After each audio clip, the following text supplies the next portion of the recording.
So.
So, Delle.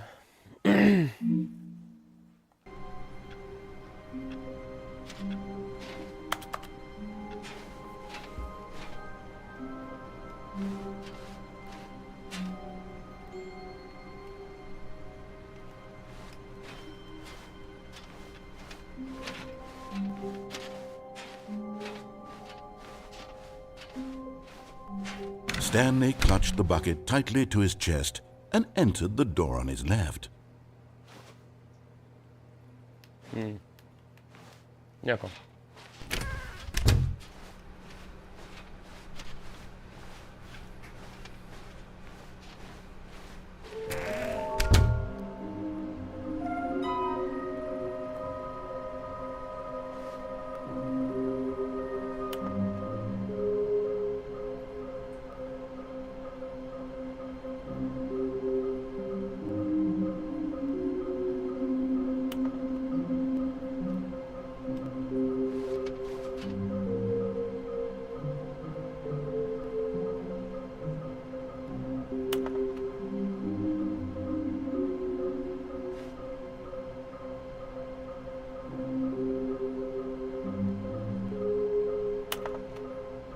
Okay, hier werden noch die Trophäen, glaube ich. Place to search. A large room, lot of boxes. Okay, ich weiß, wo es sein könnte. Ist der Song? Ist der?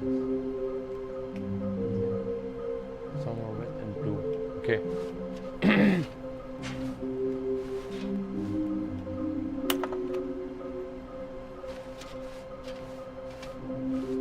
Das Sammeln, ne? To-Dos. Ich werde die finden.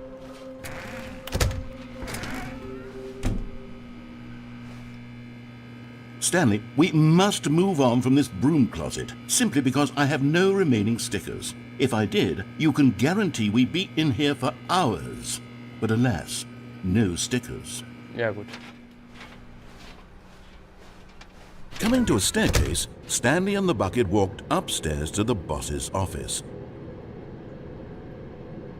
Ja, gut.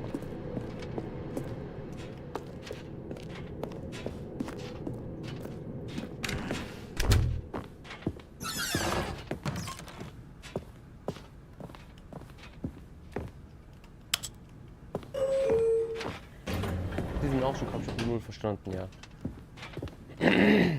Hier.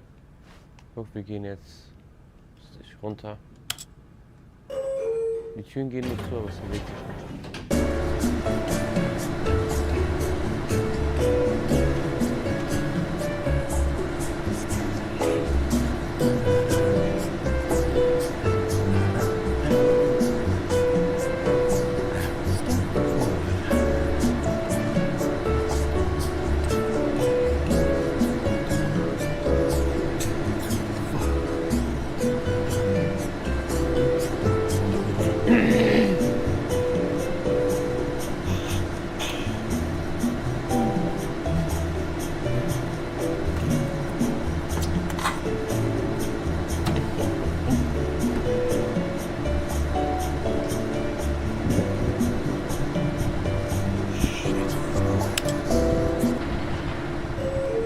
mit bewegt.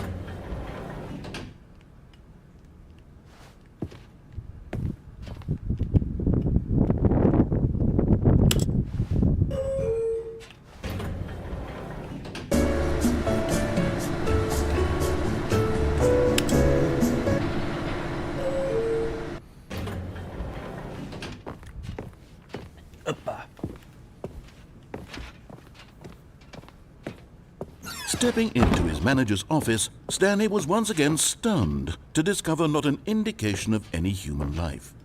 Crushed by the weight of this revelation, Stanley may have broken down into an emotional dumpster fire if not for the soothing presence of the bucket.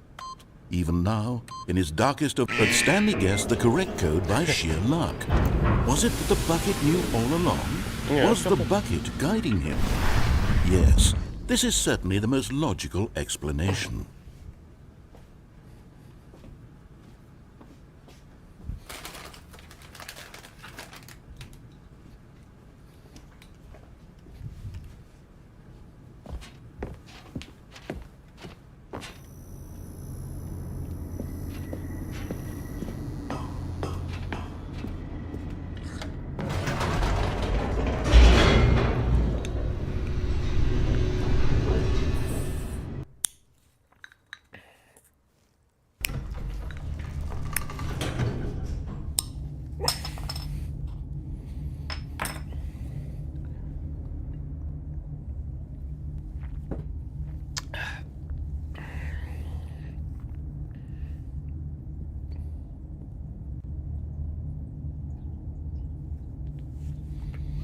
So.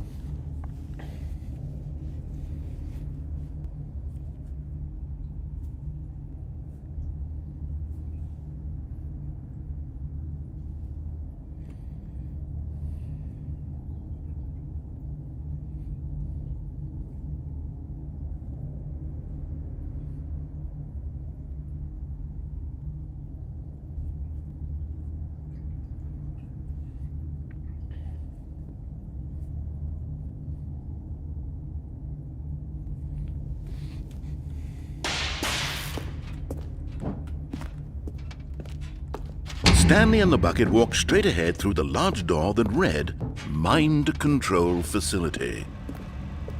Although this passageway had the word escape written on it, the truth was that at the end of this hall, Stanley and the bucket would both meet a violent death. The door behind them was not shut. Stanley and the bucket still had every opportunity to turn around and get back on track.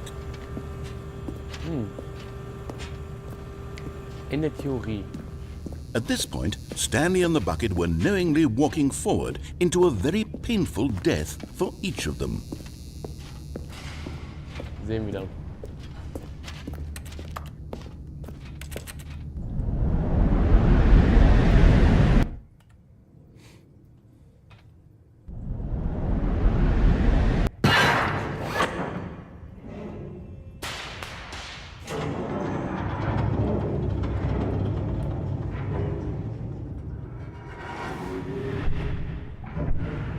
As the machine whirred into motion and Stanley and the bucket inched closer to their demise, Stanley reflected on how meaningless the bucket's warmth and comfort had turned out to be. To be sure, it puts the mind and the soul at ease to embrace the bucket, but what use is a sense of ease when you're about to be crushed to death? This is what Stanley thought to himself, and he sort of kicked himself for wasting so much time carrying a bucket everywhere. Farewell, Stanley.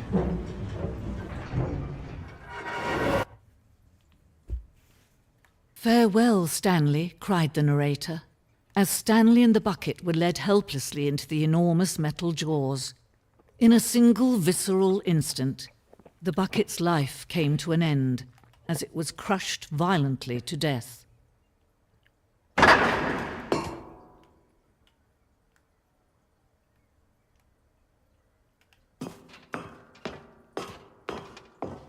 It was a shame, the death of such a magnificent bucket.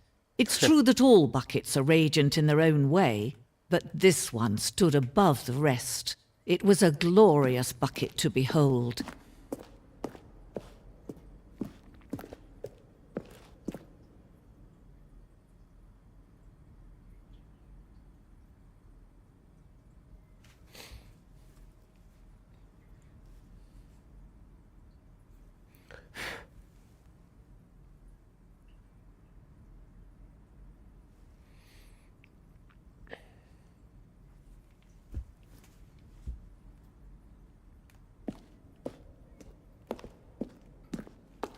Oh nee, Digga. Can you see how arrogant it was for Stanley to take a bucket like this and to claim it for his own?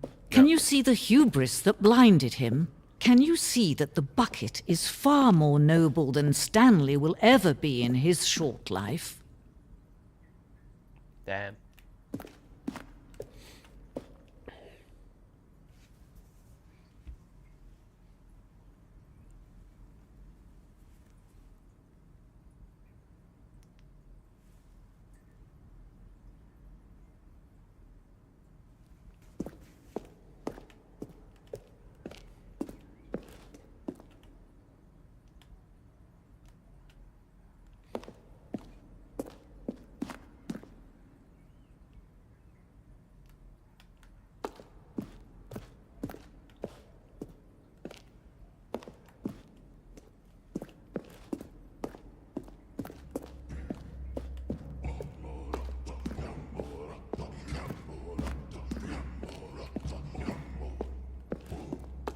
No man can own a bucket, and certainly not a bucket as dazzling to behold as this one.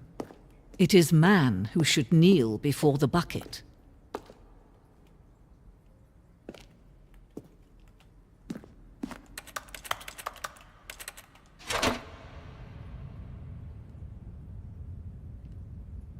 But there is something we can do. Something we can do together, you and I, that will right this terrible wrong. Let Stanley die. Let him be crushed by the machine. Don't reset the game. Don't give him another opportunity to run off with another beautiful bucket. We can save the world's buckets from their treatment as tools and implements if only we let Stanley die together. The bucket shall take its place as ruler, as leader, as commander of a new world, a new vision.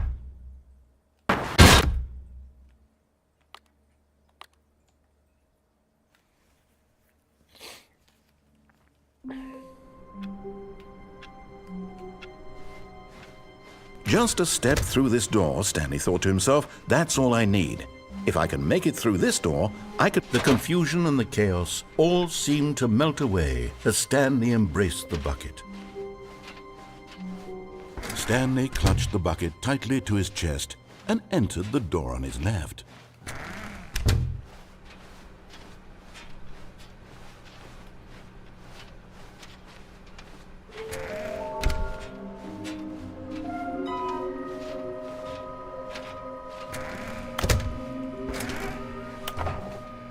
Stanley, we must move on from this broom closet, simply because I have no... Coming to a staircase, Stanley and the bucket walked upstairs to the boss's office.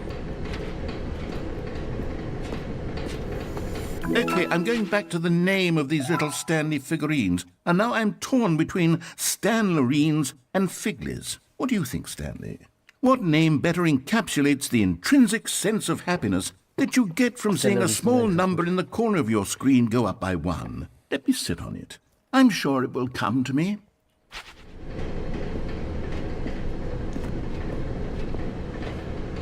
But Stanley just couldn't do it.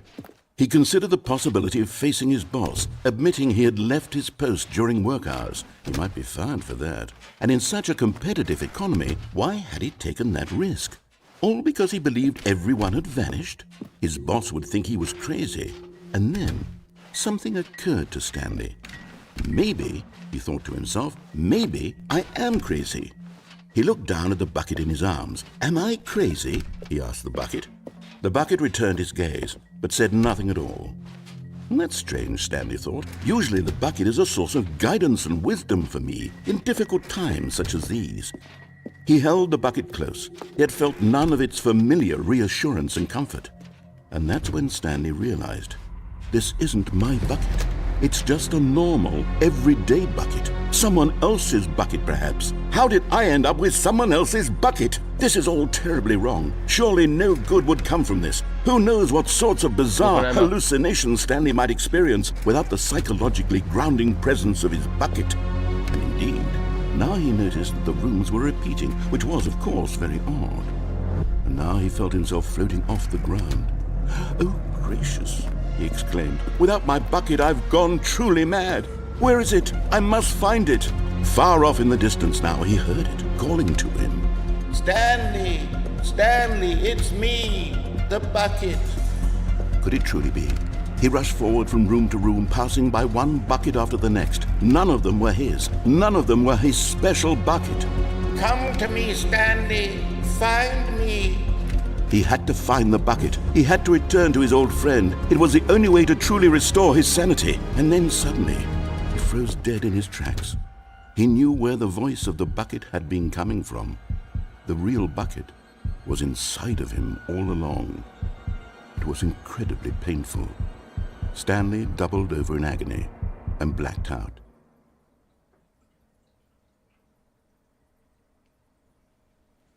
This is the story of a woman named Mariella. Nein. Mariella woke up on a day like any other. She arose, got dressed, picked up her bucket of comfort and security, and walked to her place of work. But on this particular day, her walk was interrupted by the body of a man who had stumbled through town, talking and screaming to himself, and then collapsed dead on the sidewalk. Right away, she knew what the problem was. This man had no bucket. Of course he'd gone mad, ranting and raving about a narrator describing all of his actions and how everything is predetermined and free will is an illusion and it's all just a video game. It could all have been prevented if only he'd taken his bucket with him. Perhaps he didn't even realize he'd forgotten his bucket at home in the first place. How cruel the world can be, Mariella thought, and she hugged her own bucket even tighter. But of course, she had no time for this. There were a myriad of confusing problems she would soon have to confront at work, for which her bucket would provide absolute guidance and total clarity on everything. Heck yes, she thought to herself, my life kicks ass. And she backflipped all the way to work. Naja.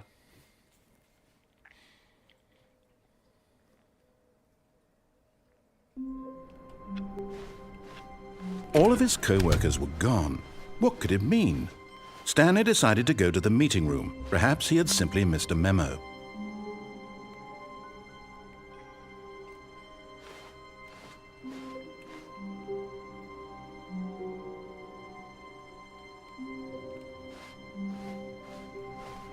Warmth spread through Stanley's arms. With the bucket in his arms again, he was home. Stanley clutched the bucket tightly to his chest and entered the door on his left. Ja.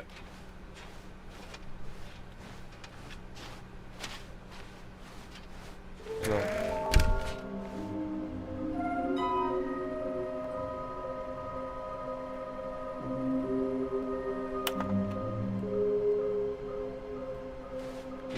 Okay. Schade. Egal. Coming to a staircase, Stanley and the bucket walked upstairs to the boss's office.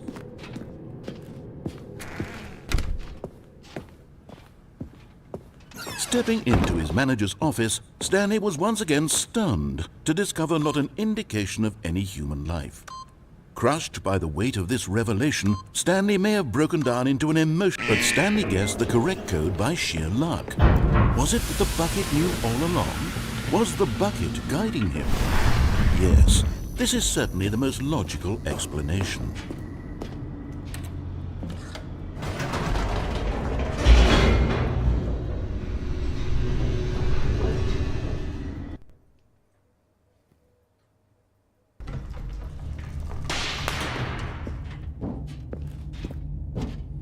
Stanley and the bucket walked straight ahead through the large door that read, Mind Control Facility.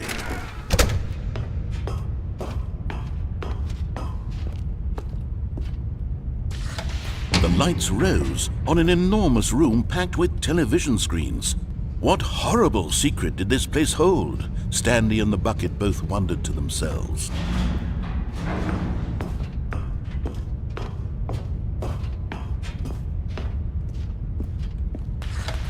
The monitors jumped to life, and Stanley nearly dropped the bucket in shock. Everyone in the office was being videotaped, monitored like guinea pigs. The bucket had never seen anything like this, and it very nearly burst into tears as Stanley cradled it gently, reassuring it that everything would be fine. Was the bucket under the mind control facility's influence as well? Had the bucket been told to do things it didn't wish to do? What kinds of things does a bucket want to do or not want to do in the first place? These questions raced furiously in Stanley's feeble mind.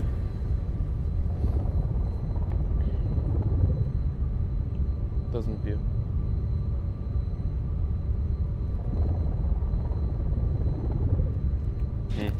Unspektakulär. No! He screamed into the bucket. He couldn't accept it. His own life in someone else's control. Never! He squeezed the bucket tighter. His one friend in the entire world. At this point, he could trust no one except for the bucket.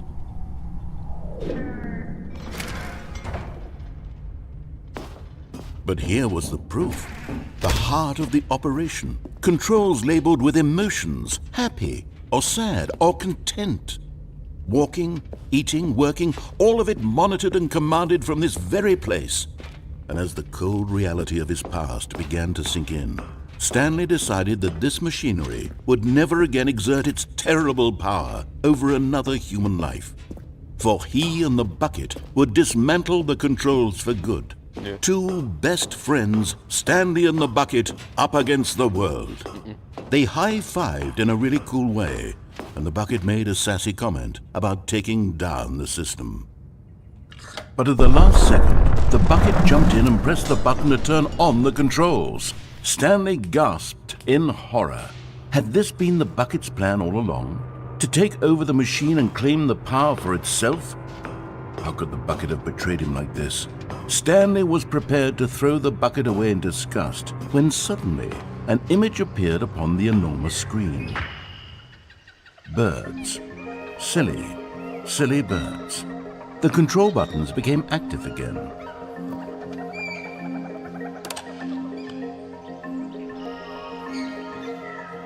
Stanley flipped through one video of silly birds after another, and then it dawned on him. This wasn't a mind control facility at all. It was a facility for monitoring and surveilling silly birds all over the world. The mind controls were only a facade to disguise its true intentions. Had the bucket known this all along? Stanley marveled at the metal genius in his hands, the one who had pointed him towards this incredible discovery. Stanley and the bucket never found freedom because they spent the rest of their lives here in this place, flipping through live streams of the silliest birds imaginable. Of all the possible paths his life could have taken, this one was surely the best. And Stanley was happy.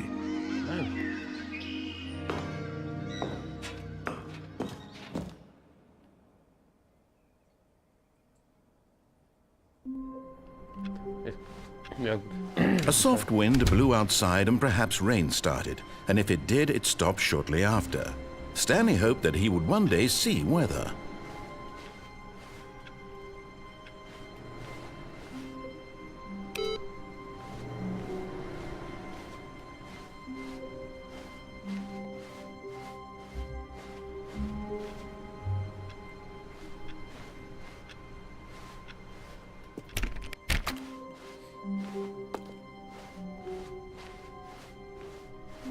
When Stanley came to a set of 2 open doors, he entered the door on his left.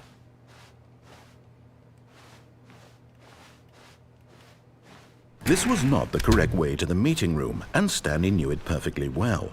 Perhaps he wanted to stop by the employee lounge first, just to admire it. It was okay. But eager to get back to business, Stanley took the first open door on his left. ich habe einen Scheiß einmal vergessen. Stanley was so bad at following directions, it's incredible he wasn't fired years ago. Aha.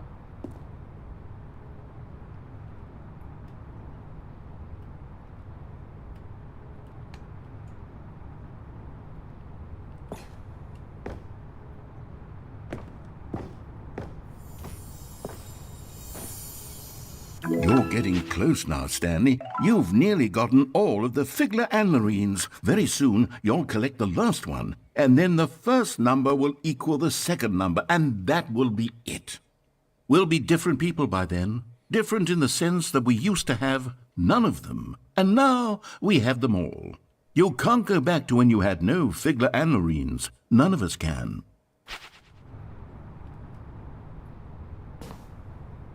Fuck. But in his eagerness to prove that he is in control of the story and no one gets to tell him what to do, Stanley leapt from the platform and plunged to his death. Good job, Stanley. Everyone thinks you are very powerful.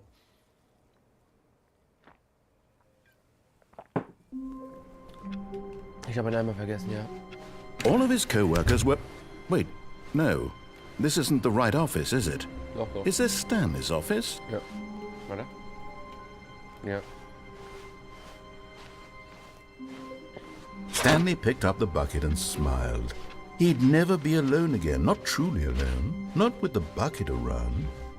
Stanley clutched the bucket tightly to his chin. This was not the correct way to the meeting room, but Stanley had felt the bucket calling to him, telling him that the employee lounge was simply the place to be.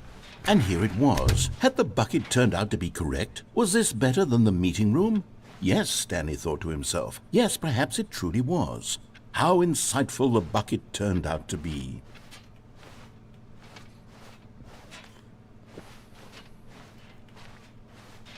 No, never mind. The bucket was wrong. Stanley took the door on his left to go back to the meeting room. Ja. No, said the bucket. Don't go to the meeting room. Go somewhere else. The cargo lift, yes. Go there. Go to the cargo lift. Nö.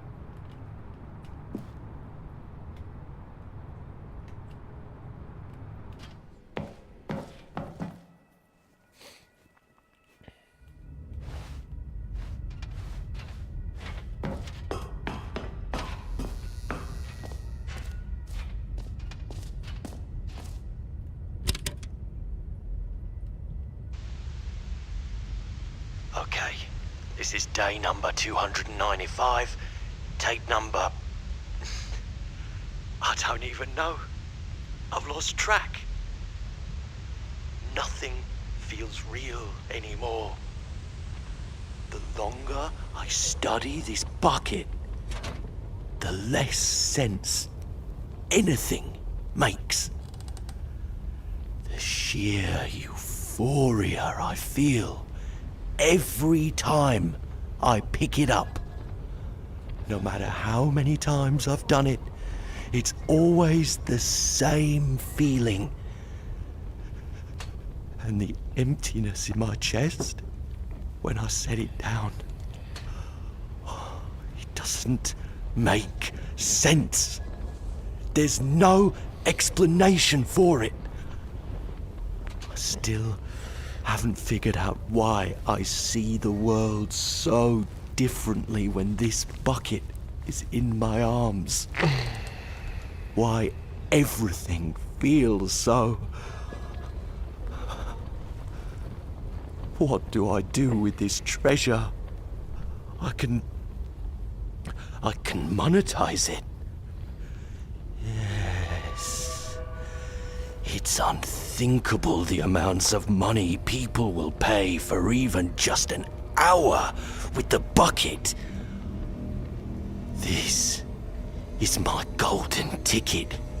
But I have to be careful, because as soon as this gets out, there's going to be a target on my back. Even now, I don't know who might be trying to get me. What's that? Who's there?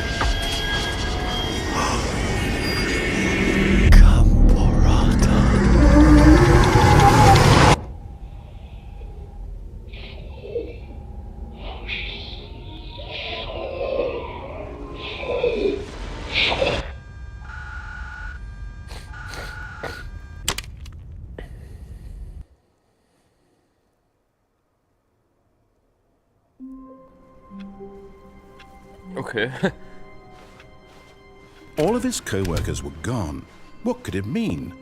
Stanley decided to go to the meeting room. The good old bucket. Just Stanley and the bucket. Off on another thrilling adventure together.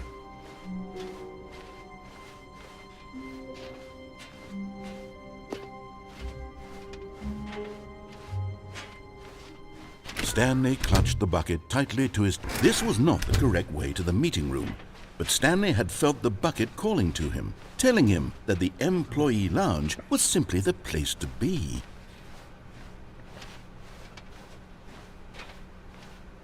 And here it was. Had the bucket turned out to be correct? Was this better than the meeting room?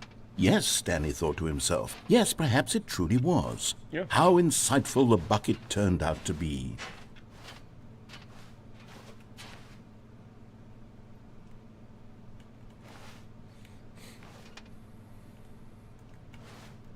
Truly, being here with the bucket was a grand adventure. Stanley reflected on all they'd been through together. First, walking through the door on the right, then walking to the lounge, then arriving at the lounge. What a thrilling journey the bucket had inspired. Yeah, man. Fuel. Perhaps this was where the bucket felt most truly at home. Here in the employee lounge. Perhaps it's the only place a bucket can even feel at home.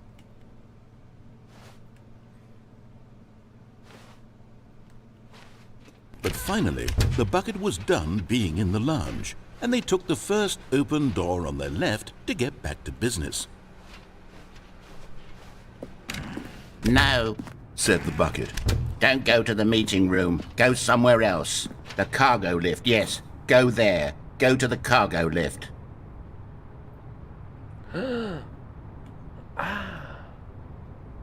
Nee.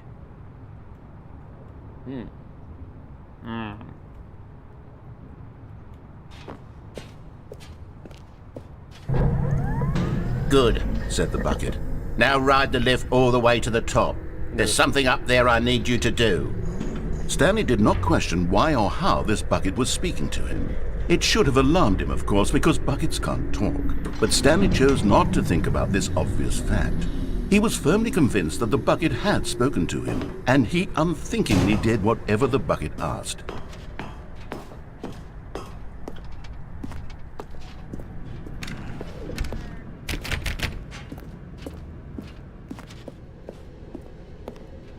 No, stop. Look there on the wall, you see? There's a sign right there. It says, "No buckets past this point." Whoa. Stanley, how could you think it was okay to bring the bucket here? Unless... What if the problem is that you actually don't know what is a bucket and what isn't a bucket? I suppose that would explain a lot about your behavior up to this point. Which, if that's true, well, my goodness, I think we have to do something about it. This misunderstanding could have dire consequences on the entire rest of the game if not addressed quickly and Ja, properly. nicht viel und selbst. So much of the impact of the story is dependent on your understanding of what is and isn't a bucket. Please, step in here for a moment.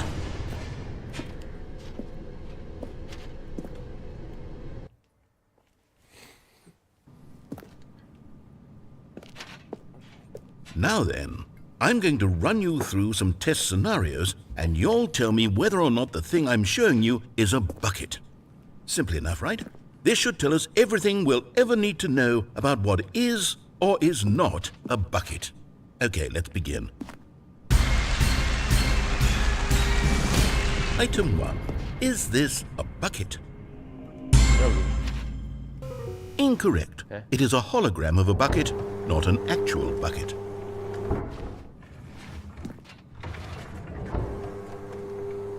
Item 2. Is this a bucket? Ich glaub schon, ja. Incorrect. It is a 3D printed recreation of a bucket, not an actual bucket.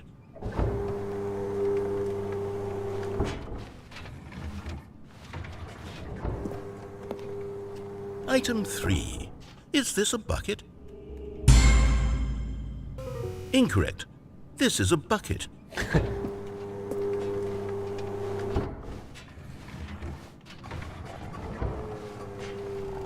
Item 4. Is this a bucket? No. Correct. This is a tractor and not a bucket. To be honest, I just sort of put this one in here as a gimme, but I was starting to get concerned that even this might be too much for you. Thank you for not making me look like an idiot. Okay, next one.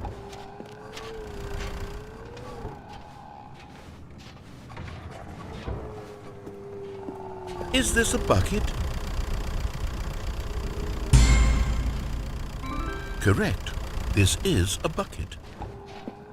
Glaubst du, ja.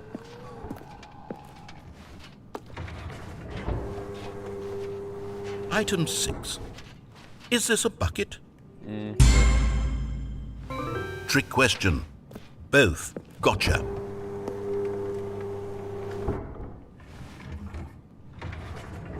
Item... Wait, hold on. I can't find the next one. Let me see. It should be around here somewhere.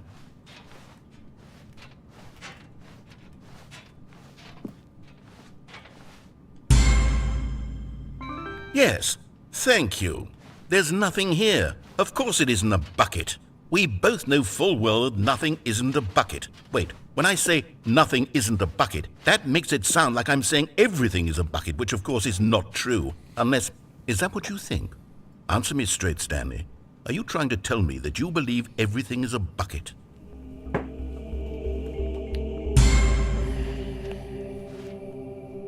You know what? I'm too confused to even sort it out. I've lost all sense of perspective. What is a bucket? What isn't a bucket? Mere moments ago I could answer these questions with confidence. And yet now I'm somewhat adrift. Do any of us know what a bucket is? Am I a bucket? Stanley, I can't keep doing this. I'm losing myself, and myself was all I ever had to begin with. I'm afraid the bucket is threatening to tear our relationship apart. No. I can't have that. I'm sorry. But I'm going to erase all buckets from the game entirely. Okay, here we go.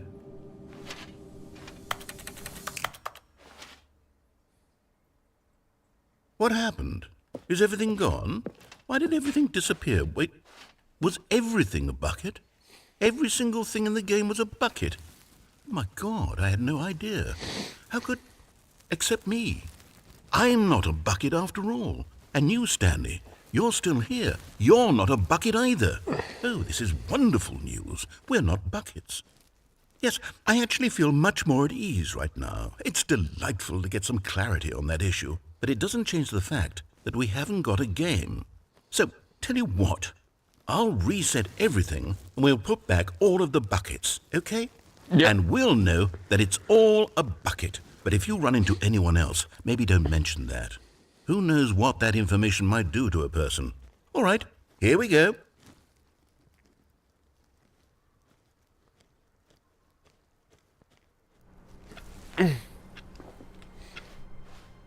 Someone was following Stanley. He was sure of it. If he checked over his shoulder now, he would surely catch them. It was only a matter of time.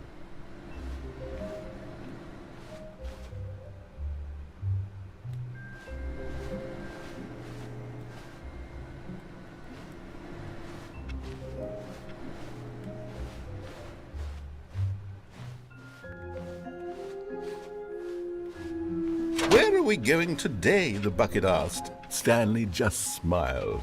Anywhere they went together would be perfectly fine with him. Stanley clutched the bucket tightly to his chest. This was not the correct way to the meeting room, but Stanley had felt the bucket calling to him, telling him that the employee lounge was simply the place to be. And here... No, never mind. The bucket was wrong. Stanley took the door on his left to go back to the meeting room. No, Said the bucket.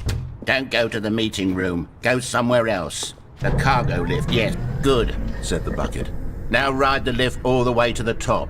There's something up there I need you to do. Yep. Stanley did not question why or how this bucket was speaking to him. It should have alarmed him, of course, because buckets can't talk. But Stanley chose not to think about this obvious fact. He was firmly convinced that the bucket had spoken to him, and he unthinkingly did whatever the bucket asked.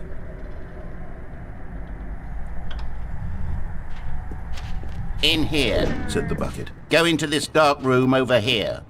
Stanley once again obeyed blindly.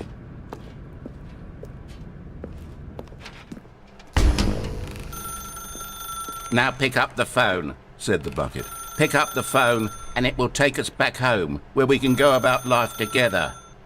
Whoa, hold on. Why did you unplug the phone?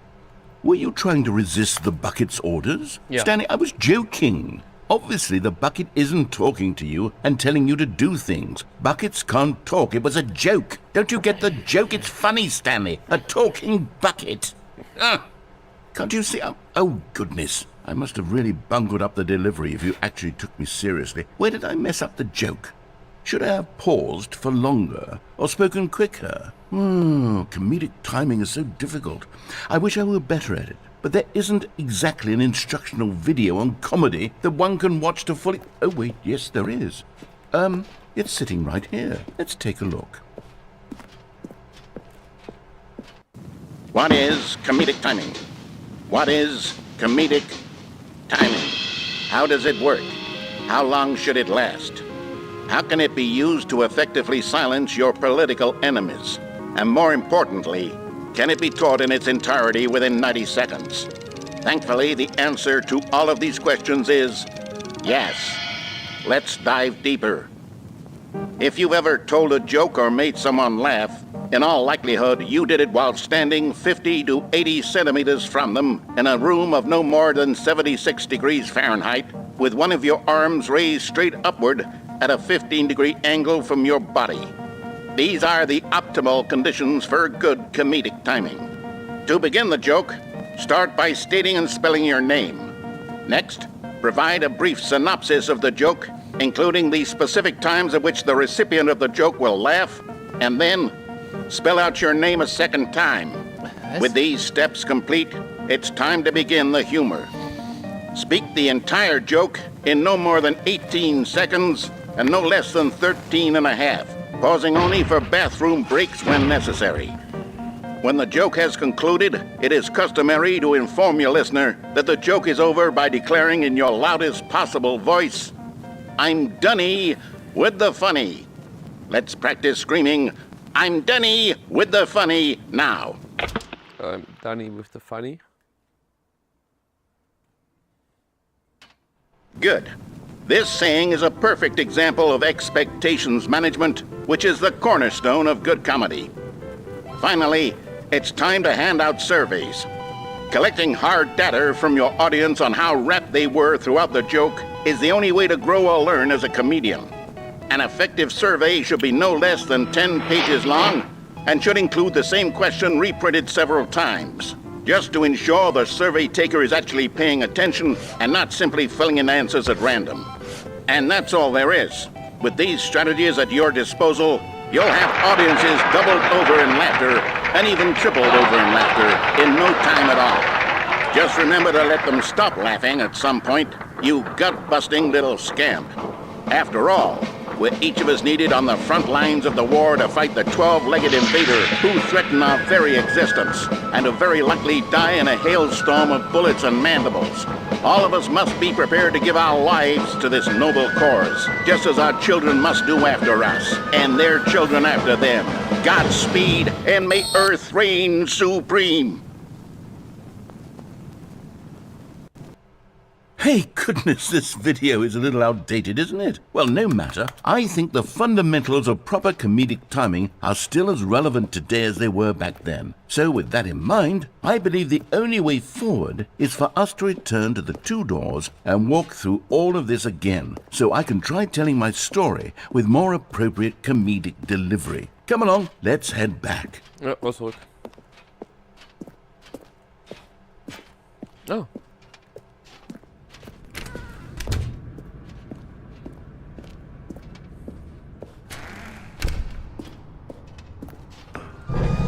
I can feel it. This time, I'm really going to nail the delivery. You'll be in stitches. A talking bucket, you'll say? How ridiculous. How absurd. What a hilarious concept. The king of comedy. That's what you'll call me. Thank goodness we had the instructional video. Otherwise, who knows where we'd be right now. Well, I wouldn't be the king of comedy, that's for sure. The bucket spoke to Stanley. The bucket spoke. The bucket spoke. Oh, I'll figure it out on the fly. No need to overthink things.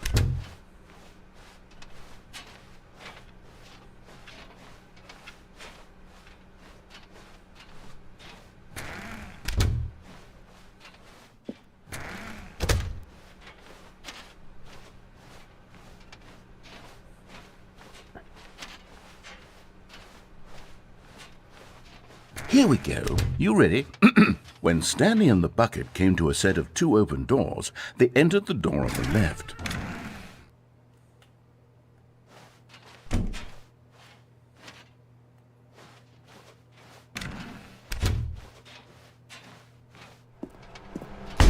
What?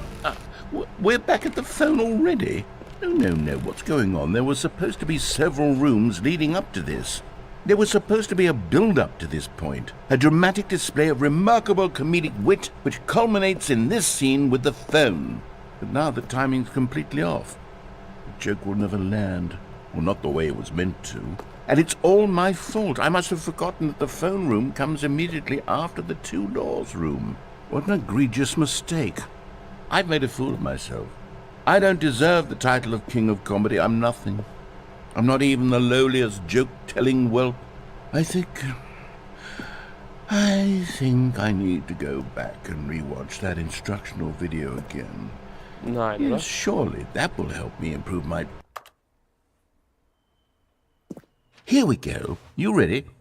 When Stanley and the bucket came to a set of 2 open doors, they entered the door on the left.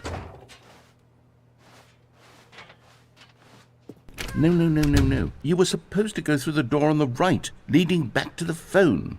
Did you not even look at the instructional video? I think this is all covered very clearly. There's no way I can make the comedic timing work now. It's done. The joke is completely done and over. It's all your fault, Stanley. I'm going to be ridiculed in the community of other joke writers. I'm going to be shamed at every one of our meetings from now on. All because you couldn't watch a simple video and take a hint. Are you proud of yourself for bringing me down, Stanley? Are you proud? Ja, gut. Hä? Stanley, you love the bucket so much it's like you... it's as though all of your other most prized possessions pale in comparison. Yes. Well, let me try that again, Stanley. I heard that you are pale with shame over how unabashedly in love with a bucket you are. No? Still not? Is it the delivery? Pale with shame. Pale with shame? Pale... What's another word to describe a bucket? Stanley, this bucket is so metal. I think I saw it playing guitar. No. We're getting away from making fun of Stanley's obsession with the bucket, which was the whole point of this. I'm no good at these jokes. I need more instructional videos. That's exactly what it is. That's what will make me the king of comedy again. More instructional videos. Let's see.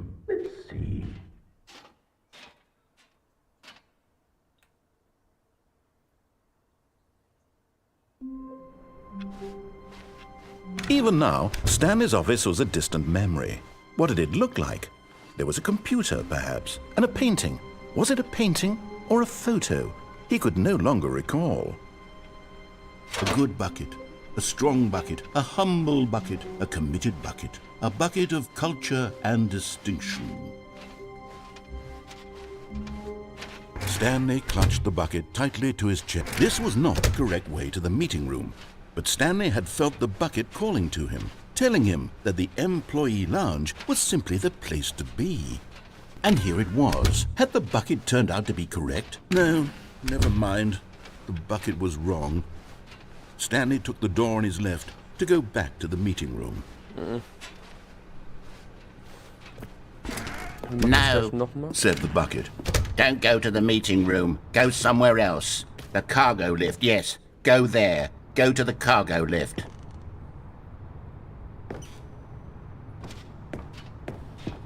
But Stanley feared that any path he walked might lead to the separation of himself and the bucket, his dearest friend. So he threw himself to his death, that they might die in one another's arms. How deeply touching. Oh, scheiße.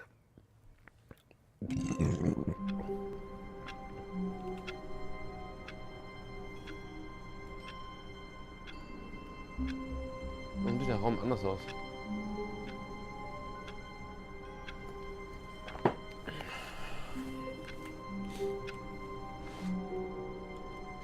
All of his co-workers were gone. What could it mean? Stanley decided to go to the meeting room. Perhaps he had simply missed a memo. Stanley went around touching every little thing in the office, but it didn't make a single difference, nor did it advance the story in any way. The whiteboard ending. Welcome to the whiteboard ending.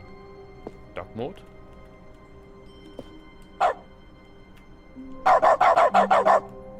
Nein, bitte nicht.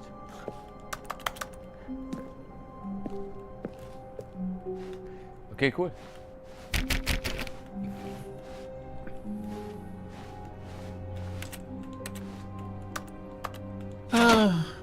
The embrace of an old friend, a weathered companionship that stands the test of time.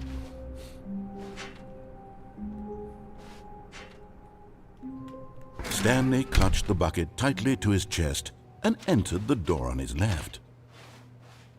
This was not the correct way to the meeting room, but Stanley had felt the bucket calling to him, telling him that the employee lounge was simply the place to be. And here it was. Had the bucket turned out to be correct? Well, no, never mind. The bucket was wrong. Stanley took the door on his left to go back to the meeting room. Nee.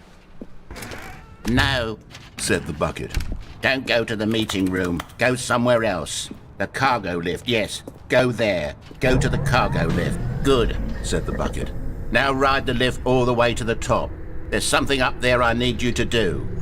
Stanley did not question why or how this bucket was speaking to him. It should have alarmed him, of course, because buckets can't talk. But Stanley chose not to think about this obvious fact. He was firmly convinced that the bucket had spoken to him, and he unthinkingly did whatever the bucket asked. Oh, scheiße, ich fall runter. In here. Said the bucket. Go into this dark room over here. Ja, ja, Stanley once again obeyed blindly.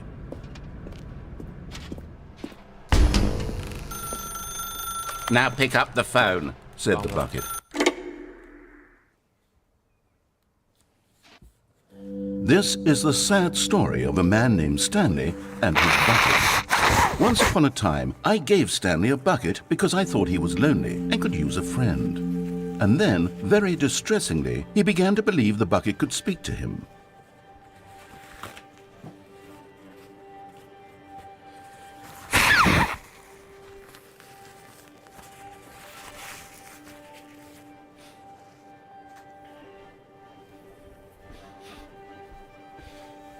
So.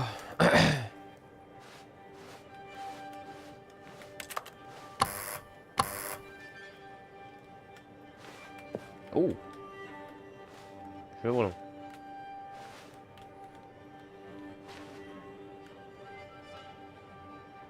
Wish you were here.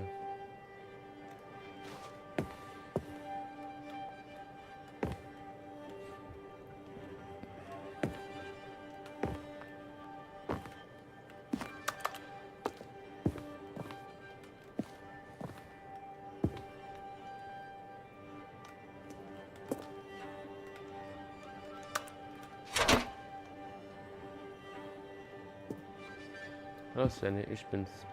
Dann einmal drück Dreieck, um mit mir zur Arbeit mitzunehmen. The Stanley Parable Reassurance Bucket was merely meant to provide the comforting glow of companionship. It doesn't literally talk and give you orders. Whatever Stanley is hearing the bucket say to him is just in his head.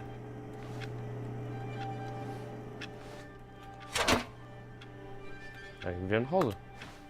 Lately, I've been concerned about him. Wouldn't you be concerned as well? To see him delusional like this, obsessing over an inanimate metal object? I want to say something to him, but I don't know how I can convince him. I don't know if he'll listen to me.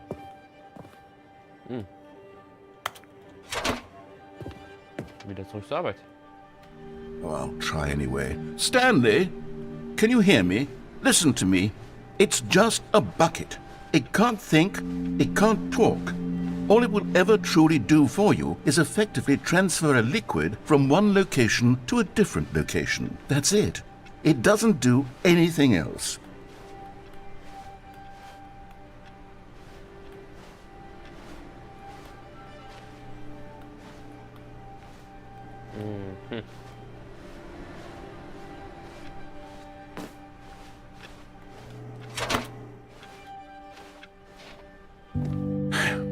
see, he's not listening. He's still taking orders from the bucket. You know, once upon a time it was me he took orders from. Me he trusted and listened to. Now all he cares about is his awful bucket. This stupid hunk of metal.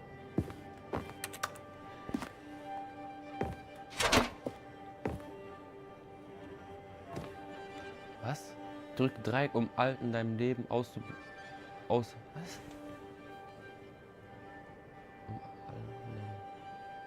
Zu ignorieren. It's sad, but I suppose he doesn't need me anymore. From now on, he's just going to cling to this bucket, this cold, empty bucket, this sort of shiny bucket. Well, I'll give it this. The bucket does have a nice shine to it. Yes, I suppose on closer inspection that it doesn't quite look like your average hardware store bucket. It's just a little more, what am I trying to say? Sturdier, more capable of transporting liquid. Like it would be better at moving an amount of water from one room to another.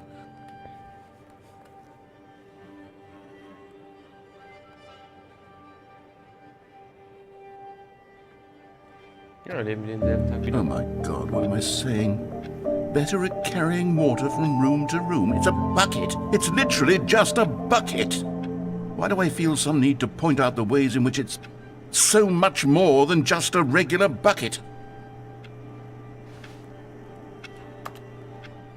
Oh, crazy.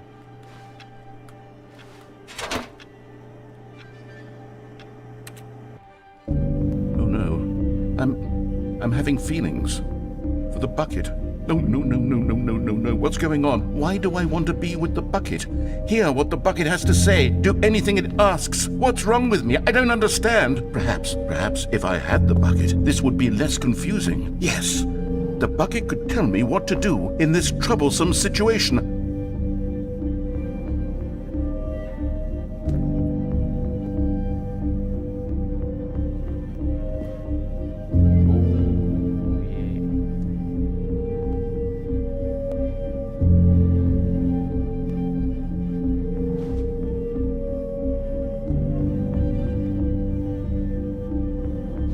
Stanley, give me the bucket. Give it to me. Give me the bucket, Stanley. I need it. Give it to me now. Give it or I'll...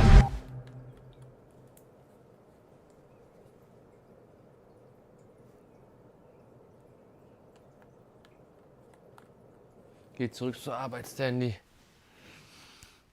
Super, Nigga. Oh, scheiße. Digga. All of his co-workers were gone. What could it mean? Stanley decided to go to the meeting room. Perhaps The bucket made Stanley want to be a better man and a better co-worker. In time, perhaps, he would become both of those things. Stanley clutched the bucket tightly to his chin. This was not the correct way to the meeting room, but Stanley had felt the bucket calling to him, telling him that the employee lounge was simply the place to be. And here it was. Had the bucket turned out to be correct? Was this... No, never mind. The bucket was wrong. Stanley took the door on his left to go back to... And so the two of them detoured through the maintenance section and walked straight ahead to the opposite door.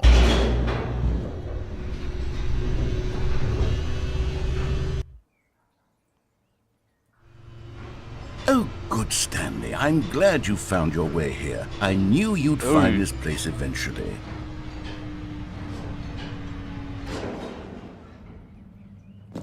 Oh. You see, your friends and I are concerned for you, Stanley. We've come together here because we care about you very much. It's this bucket you're carrying around everywhere. The bucket isn't even from the original Stanley Parable. It's just sequel content. We're the ones that matter, Stanley. Classic characters from the first game, like the Adventure Line and the Broom Closet. Because that's what fans want from a sequel. They want more of their favorite jokes, not this bucket that they've never seen before. Yes, I know I'm the one who gave you the bucket, but you're spending too much time with it. Don't you want another story involving the Adventure Line? We could make the Adventure Line go somewhere new. Yes, yes, that's what the fans want. Let's do it. Ja, komm. Lass mal reinschauen, was im Blumenkloset ist.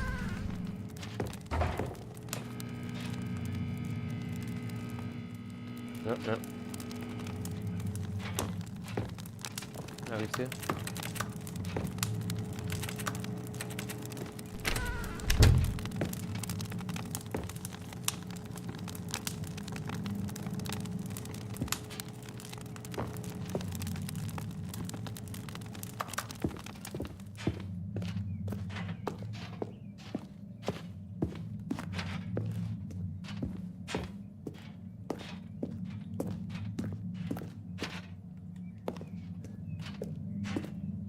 Whee! Look at that wacky line. Who knows where it'll go off to next? Oh, and it played some silly music as well.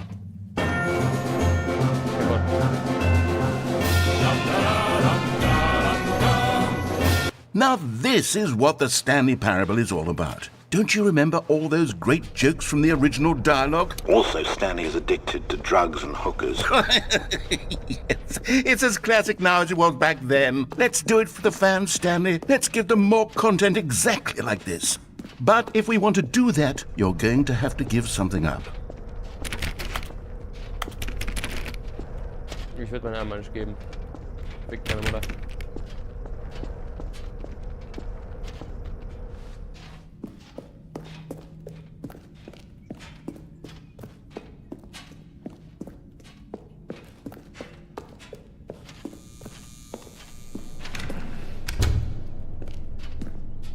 Don't you get it, Stanley? We need to get rid of the bucket. That's why I'm very proud to introduce a brand new character. This is the Bucket Destroyer. I think it'll make a wonderful new addition to the rich lore of the Stanley Parable. True, it also was not in the original game, but it's such a well-fleshed-out character with so much personality that to me it already feels as though it's been part of the cast all along. Don't you agree? Nein.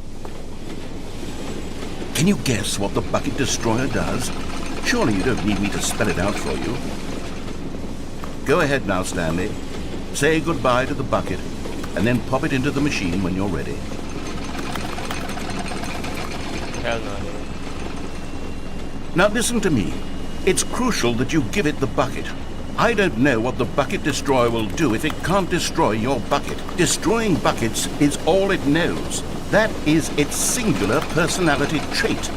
Sure, I can hear you saying, how does a character with only one personality trait deserve to join the pantheon of beloved Stanley Parable characters?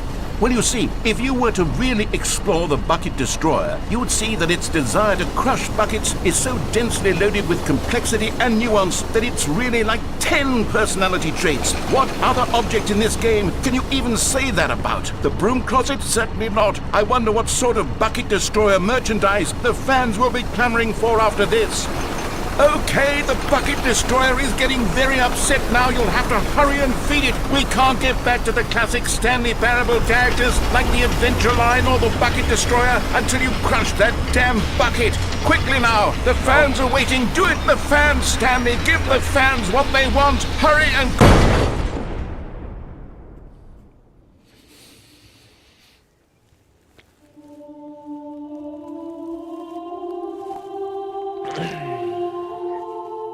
The Bucket Destroyer, my prized creation. You had so much potential. We were going to do such marvelous things with you, tell such spellbinding stories about you. All of it squandered now. Goodbye, new friend. For the moment in time that you were here, you were magnificent.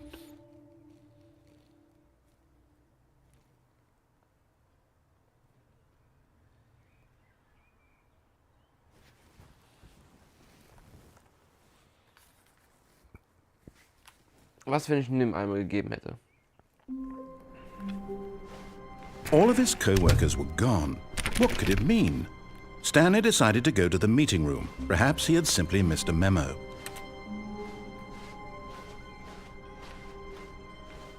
When Stanley came to a set of 2 open doors, he entered the door on his left.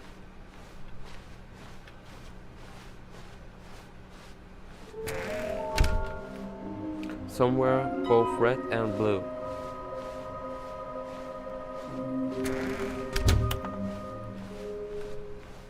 Coming to a staircase, Stanley walked upstairs to his boss's office.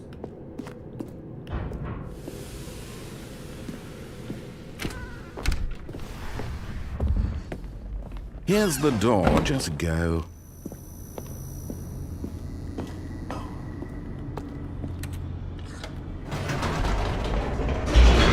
Interesting.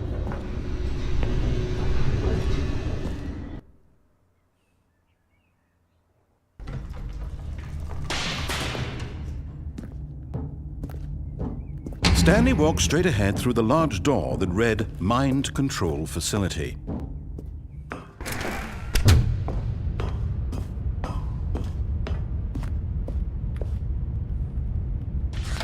The lights rose on an enormous room packed with television screens.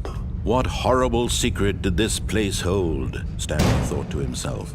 Did he have the strength to find out? Aha! You've made it to the bottom of the mind control facility. Welcome! You see, back when the Stanley Parable first launched in 2013, getting to the bottom of the mind control facility was a bug that we simply didn't catch during development. And you all sent us lots of photos of it on Twitter and acted very superior about it.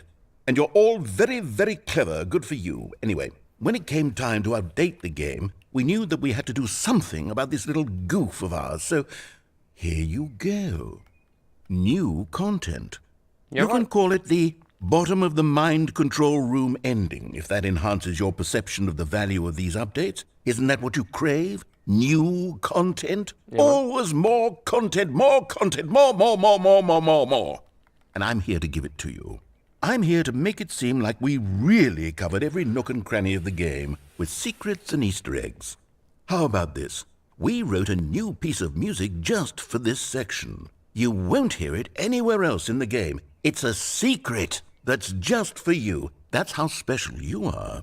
We call this track Good Job You've Made It to the Bottom of the Mind Control Facility. Well done.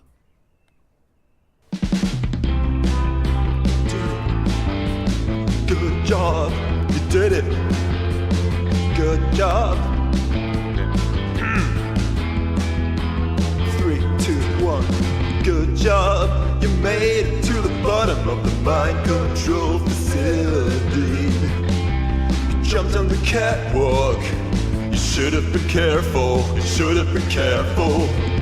It used to be a bug, but now it's an ending. Now it's an ending. I believe in you. I believe in your ability to cross this barrier and chase your dreams. Railings don't mean anything. Good job, you did it. Good job, you did it. Good job, you did it. Good job, you did it. Good job, you did it. Good job, you did it. Good job, you did it. Good job, you did it. Good job, you did it. Good job, you did it.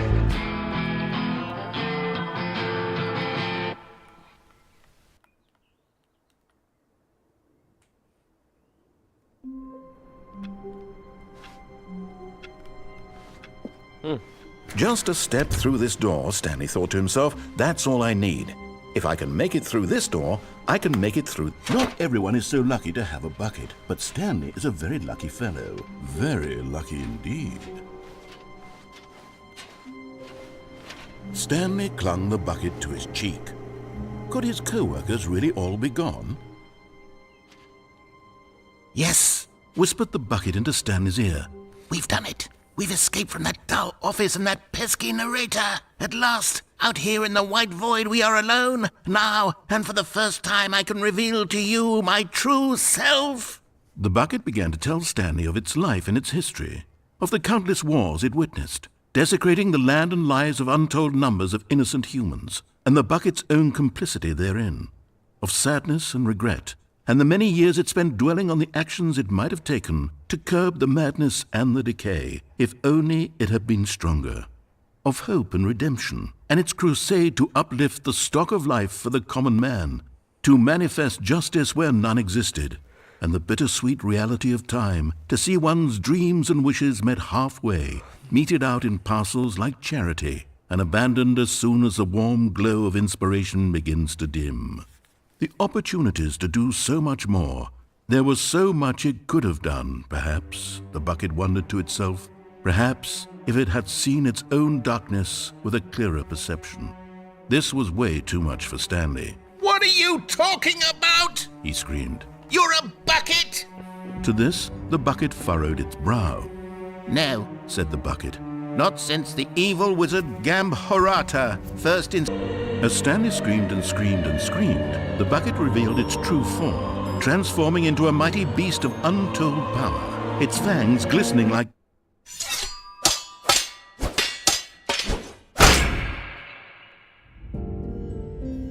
My God, Stanley, you did it. You saved us from the bucket. Thank God you already had all 12 emblems of sages and knew the incantations to summon their true power. Otherwise, we would have easily been overwhelmed by the bucket's power. I'm speechless. You've demonstrated such bravery here today. Come, let's restart the game, and we'll agree to never again go trifling with this bucket, nor the dark magic cast away inside of it.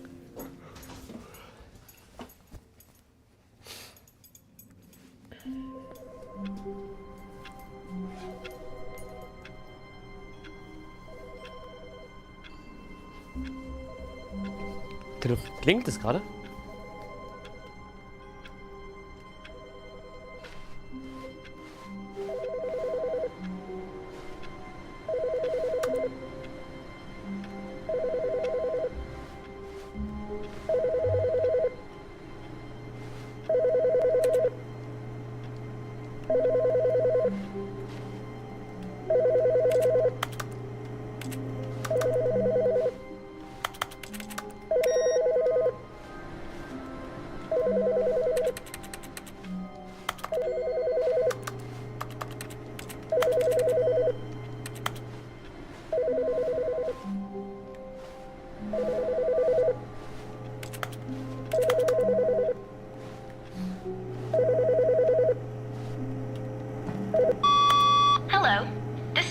Message scheduled either by you or a person in your place of work.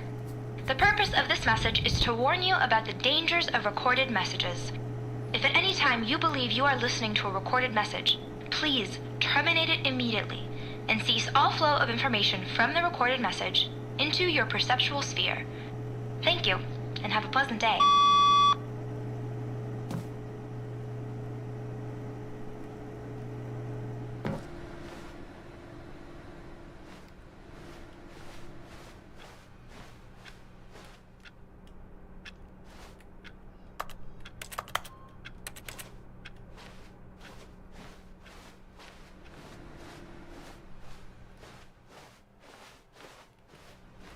It takes a lot of humility to carry a bucket so magnificent. Stanley checked his ego and then proceeded onward. Stanley clutched the bucket tightly to his chest. This was not the correct way to the meeting room, but Stanley had felt the bucket calling to him, telling him that the employee lounge was simply the place to be.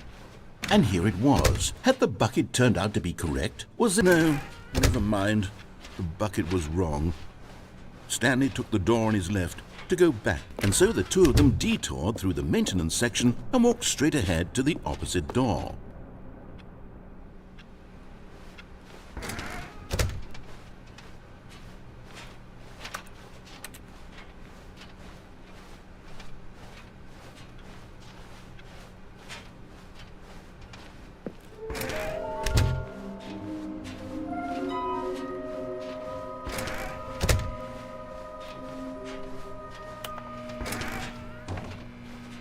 Stanley, we must move on from this broom closet, simply because I have... Coming to a staircase, Stanley and the bucket walked upstairs to the boss's office.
Stepping into his manager's office, Stanley was once again stunned to discover not an indication of any human life. Crushed by the weight of this revelation, Stanley may have broken down into an emotional dumpster fire if not for the soothing presence of the bucket. Even now, in his darkest of hours, did the bucket's warmth and guiding light pierce the dark clouds of confusion and chaos. It would be with him always. The bucket would, and he knew it. The two of them were inseparable. At this point, Stanley was so absorbed in the tender spiritual connection he shared with the bucket that he didn't notice the keypad behind the boss's desk. Nor in his bliss of simply being near the bucket did he have any notion that the PIN number for the keypad was 2845.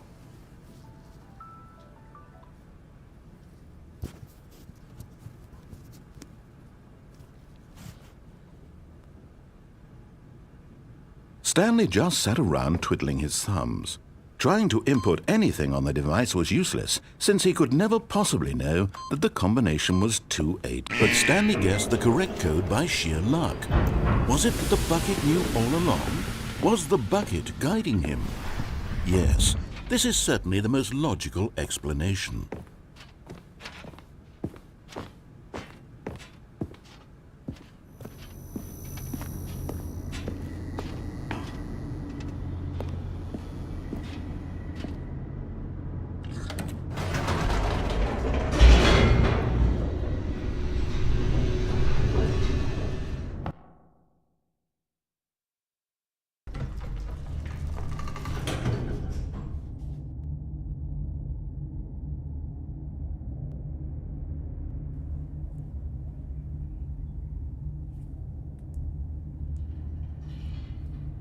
Sis.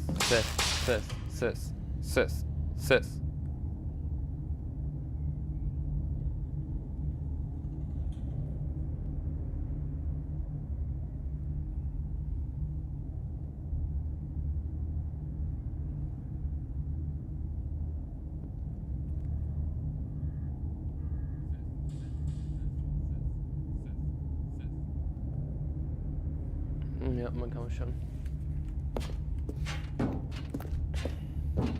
Stanley and the bucket walked straight ahead through the large door that read, Mind Control Facility.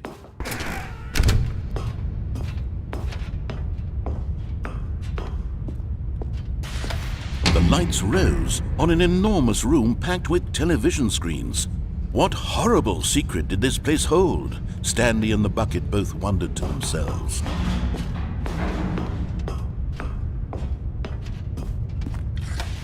The monitors jumped to life, and Stanley nearly dropped the bucket in shock. Everyone in the office was being videotaped, monitored like guinea pigs. The bucket had never seen anything like this, and it very nearly burst into tears as Stanley cradled it gently, reassuring it that everything would be fine.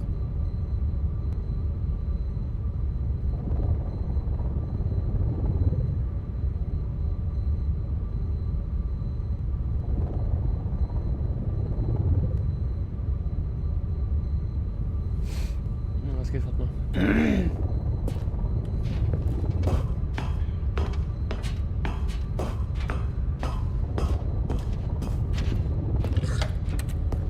Was the bucket under the mind control facility's influence as well? Had the bucket been told to do things it didn't wish to do? What kinds of things does a bucket want to do or not want to do in the first place? These questions raced furiously in Stanley's feeble mind. No! He screamed into the bucket. He couldn't accept it. His own life in someone else's control, never! He squeezed the bucket tighter. His one friend in the entire world. At this point, he could trust no one except for the bucket. But here was the proof. The heart of the operation. Controls labeled with emotions, happy or sad or content. Walking, eating, working, all of it monitored and commanded from this very place. And as the cold reality of his past began to sink in, Stanley decided that this machinery would never again exert its terrible power over another human life. For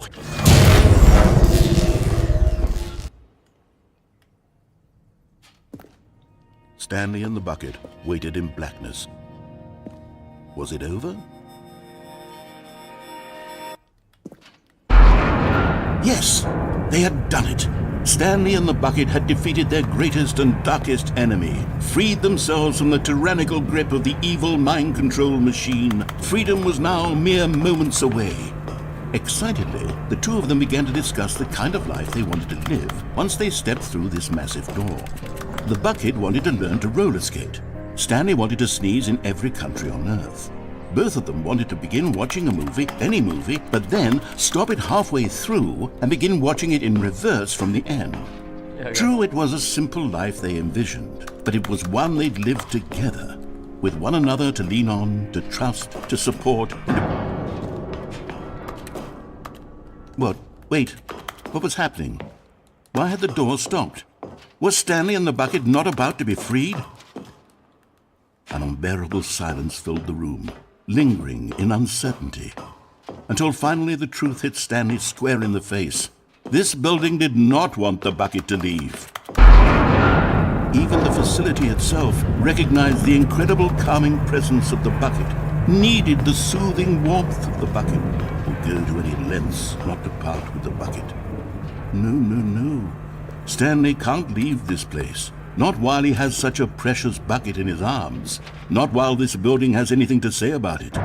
Stanley realized he would never again leave this very room. But at least he has the bucket. To be trapped eternally in darkness isn't really so bad, Stanley thought to himself. As long as I have my bucket with me, right? I'll be okay, won't I? Stanley gulped. Very soon now, he was about to find out.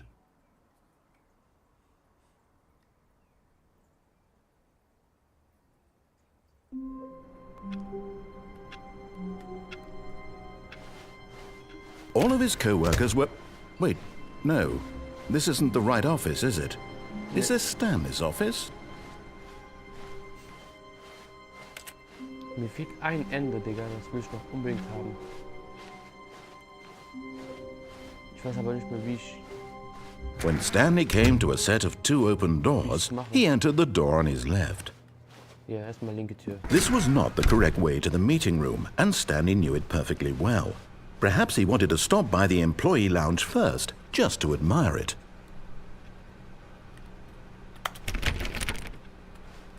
Welcher Raum ist das dann?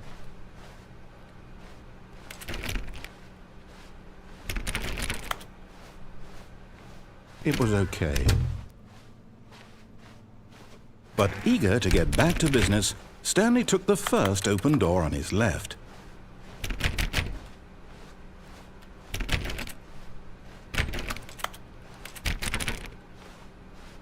Stanley was so bad at following directions, it's incredible he wasn't fired years ago.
Stanley had now gotten himself so far off the beaten path that it seemed the office had begun. So far off the beaten path that it seemed the office had begun. So far off the beaten path that it seemed the office had begun.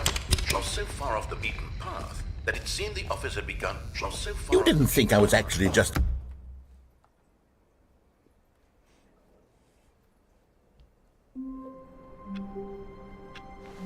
All of his co-workers were gone. What could it mean? Stanley decided to go to the meeting room. Perhaps he had simply missed a memo.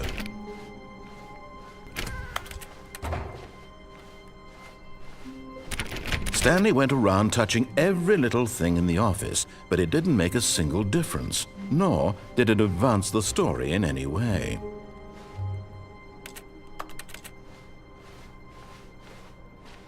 When Stanley came to a set of 2 open doors, this was not the correct way to the meeting room, and Stanley knew it perfectly well.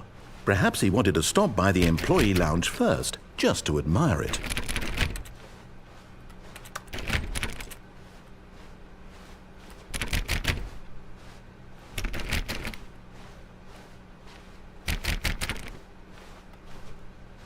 It was okay. But eager to get back to business, Stanley took the first open door on his left. Stanley was so bad at following directions, it's incredible he wasn't fired years ago. Look, Stanley, I think perhaps we've gotten off on the wrong foot here. I'm not your enemy, really, I'm not. I realize that investing your trust in someone else can be difficult, but the fact is that the story has been about nothing but you all this time. What? Really? I was in the middle of something. Do you have zero consideration for others? Are you that convinced that I want something bad to happen to you? Why, I don't know how to convince you of this, but I really do want to help you, to show you something beautiful. Look, let me prove it. Let me prove that I'm on your side. Give me a... And there it is, the last Stiggly Wiggly. Savor this moment, Stanley. This is a real accomplishment. Yep. This is doing something just for the sake of doing it. Where so many people expect to be rewarded for the most trivial achievements, you've insisted that a job well done is its own reward. I would tell you that I'm proud of you for collecting them all, but that would be like a reward, and we can't have that. So, instead I'll just say, it's done. We're all done here, and now we can go to whatever the hell you were doing before you hunted for figurines. Got it. Now listen carefully, this is important. Stanley walked through the red door. Oh, thank God you are willing to listen to me. Do you see that I really have wanted you to be happy all this time? The problem is all these choices. The two of us always trying to get somewhere that isn't here. Running and running and running, just the way you're doing right now. Don't you see that it's killing us, Stanley? I wanted to stop. We would both be so much happier if we just stopped. And I think I have a solution. Here, let me show you.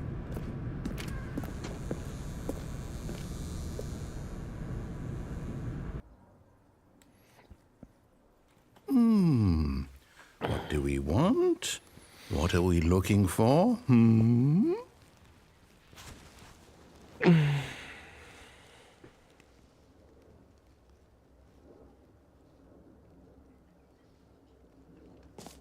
Digga, was ist los, yo? Ah, endlich sehe ich was.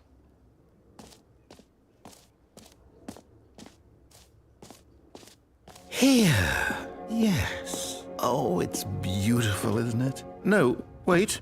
Where are you going? Oh, no. Stay away from those stairs. If you hurt yourself, if you die, the game will reset. We'll lose all of this. Please, no, Stanley, let me stay here. Don't take this from me. Please, Stanley. No! Oh, no. No, what are you doing, Stanley? Please, I'm asking you not to take this away from me. I can't go back to what I was before. If you die, we'll both go back. Why are you doing this?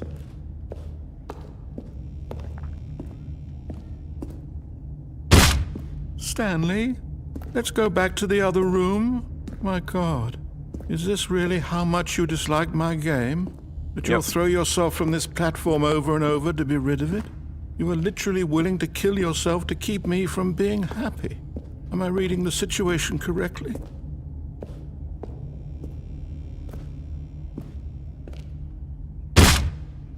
Or maybe you're just getting a kick out of it. I don't know anymore. I just wanted us to get along. But I guess that was too much to ask. It looks like you wanted to make a choice after all. Well, this one is yours.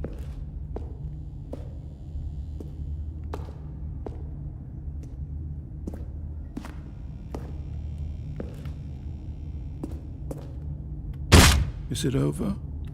It's going to restart, isn't it? I'm going back.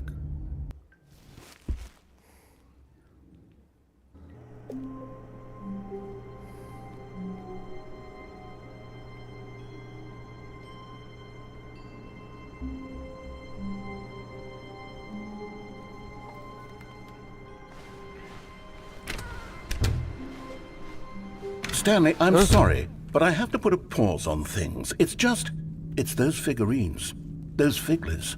I haven't stopped thinking about them since you nabbed every last one. Wasn't it just the most intrinsically fulfilling moment of your entire life? Didn't it fill you to the brim with inner richness? Yes, I know we're supposed to be telling a story, but won't you please indulge me with one more trip back to the memory zone? I would love nothing more than to revisit the figurines. Just one more time.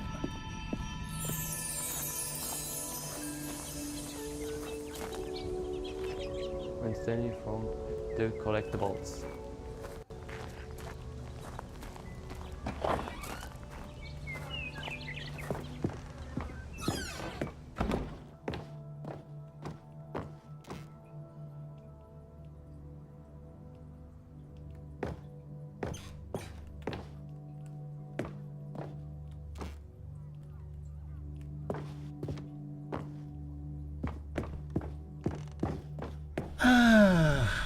Here's where it all began. The first collectible. Back then, we had no idea of how many of them we'd find. Sure, it said 6 right there on the screen, but how could we know for certain? We were so innocent. We'll never be like that again, Stanley. Ja. Ja gut, 7 von 6.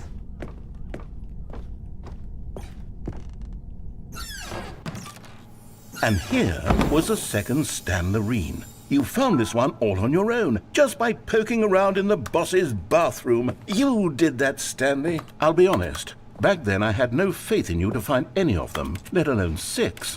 But you continue to surprise me in all sorts of mundane, unremarkable ways.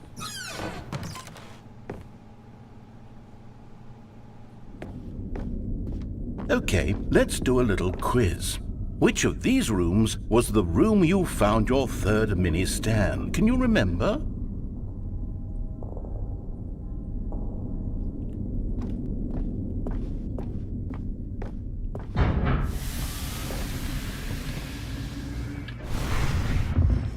Hey, that's exactly right. It was here, behind the boss's office. It was the third one. You picked it up, and then after that, you had 3 of them. I'm glad these moments are so crystal clear in your memory, but I shouldn't be surprised. After all, science tells us that it's impossible to forget your third time doing anything. Let's see, what came next? Oh yes, we found a Figley in this pink room. Oh well, Nice. I can't actually say I remember being in this room, but it's here in the memory zone, so it must have happened. Ja, super.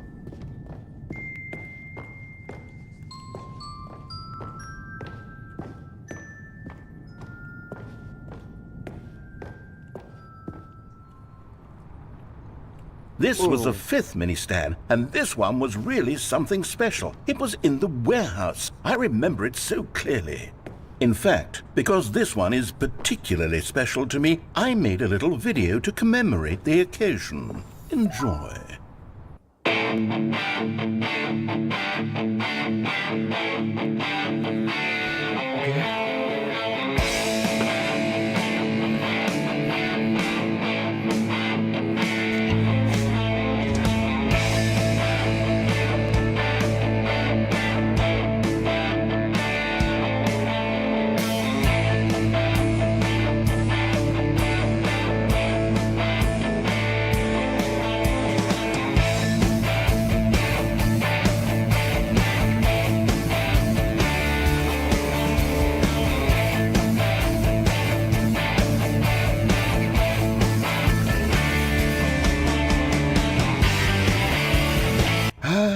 Takes you back, doesn't it? I spent a lot of time making that video, but it was 8 minutes I wouldn't have spent on anything else.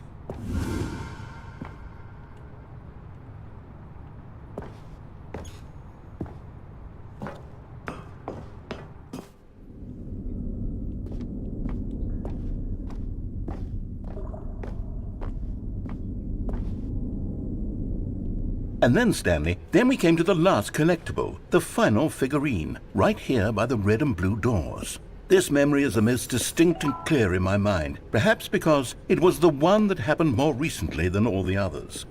Who can truly say how the mind works?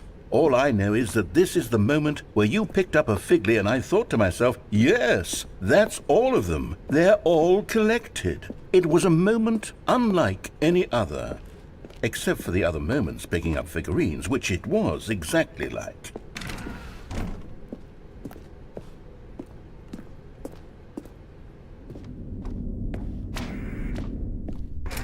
And then there was no more, because we've caught up to the present moment. Nothing left to do but move onward into the future. Goodbye, Memory Zone.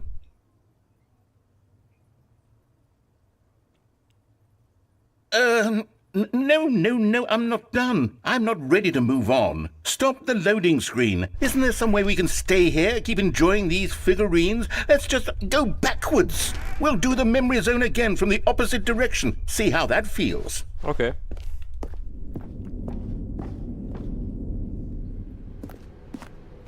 Okay, yes, the room with the red and blue doors. I remember this.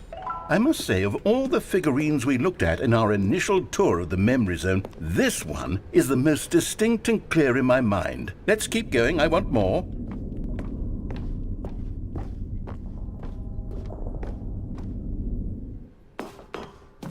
And here's where I made that video. Don't you remember the video we watched?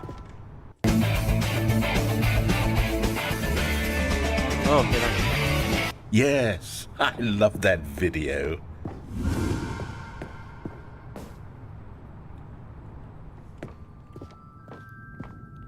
Still don't remember the pink room, Stanley. Still no memory of this one. Good room, though. A solid room.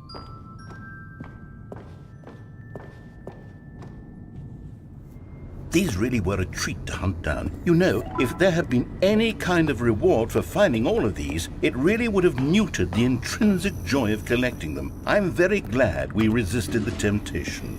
Next one.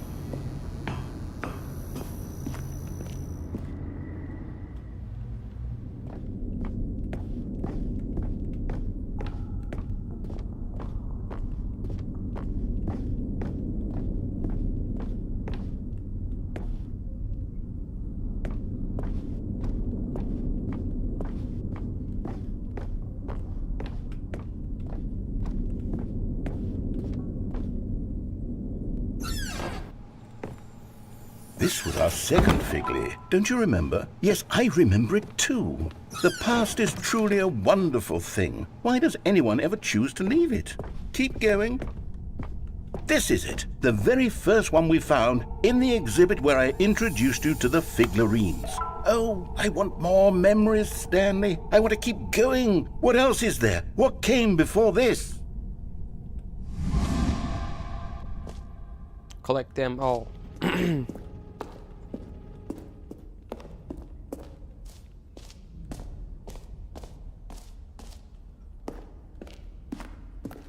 Look, it's the terrible new content that we were originally sold on. I remember hating it back then, but time does put a rosy filter on everything. In fact, I dare say I'm actually quite fond of it now. Look how much fun the past is. I want more. More memories.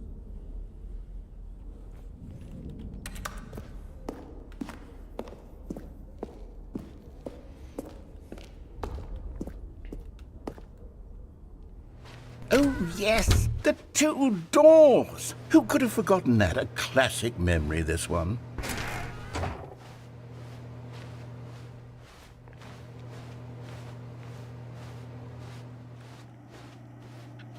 And before everything else, there was your office.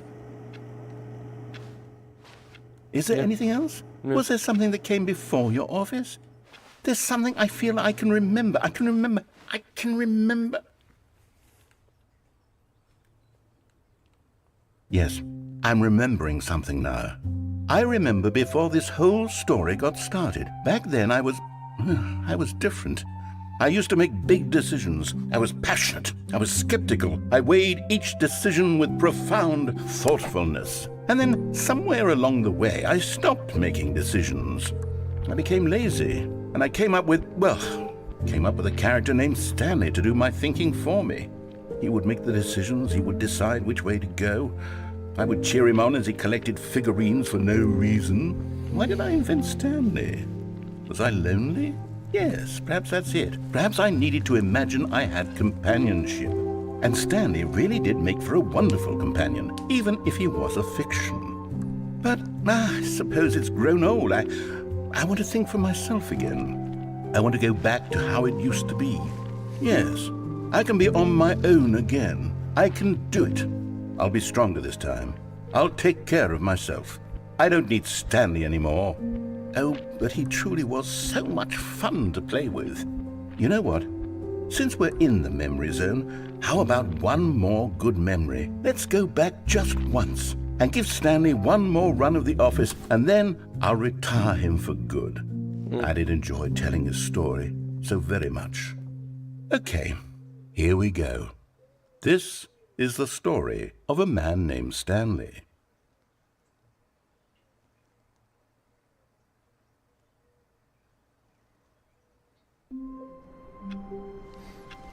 Okay. All of his co-workers were gone. What could it mean? Stanley decided to go to the meeting room. Perhaps he had simply missed a memo. The end is never No the matter end. how hard Stanley looked, he couldn't find a trace of his co-workers.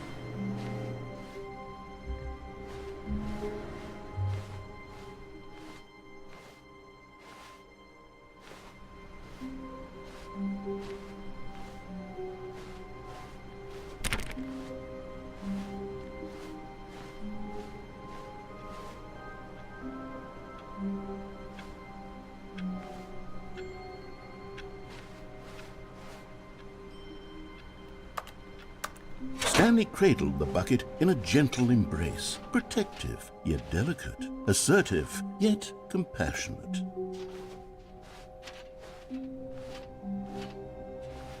Stanley clutched the bucket tightly to his chest and entered the door on his left.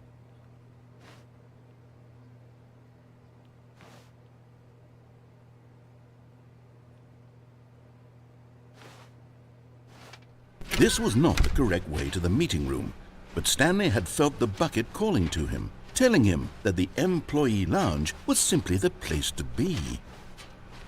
And here it was. Had the bucket turned out to be correct? Was this better than... No, never mind. The bucket was wrong. Stanley took the door on his left to go back to the meeting room. And so the two of them detoured through the maintenance section and walked straight ahead to the opposite door.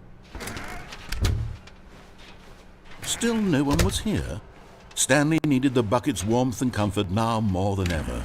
Perhaps his boss's office was where he'd find answers. Coming to a staircase, Stanley and the bucket walked upstairs to the boss's office.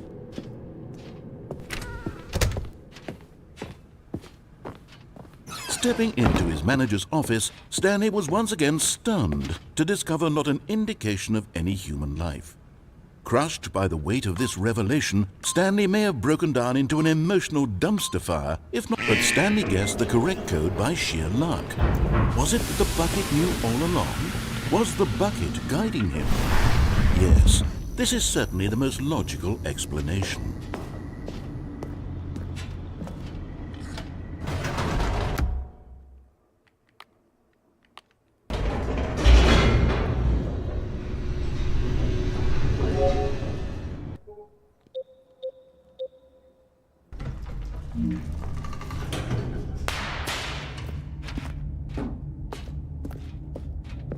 Stanley and the bucket walked straight ahead through the large door that read, Mind Control Facility.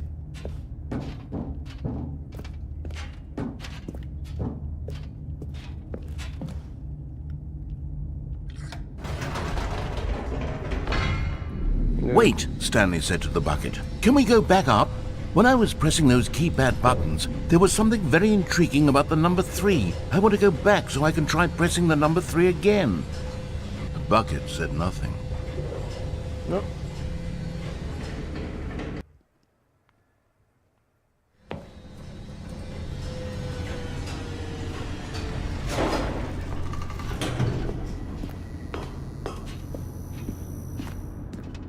Here we are, said Stanley. Now I'm going to try out that number 3 button.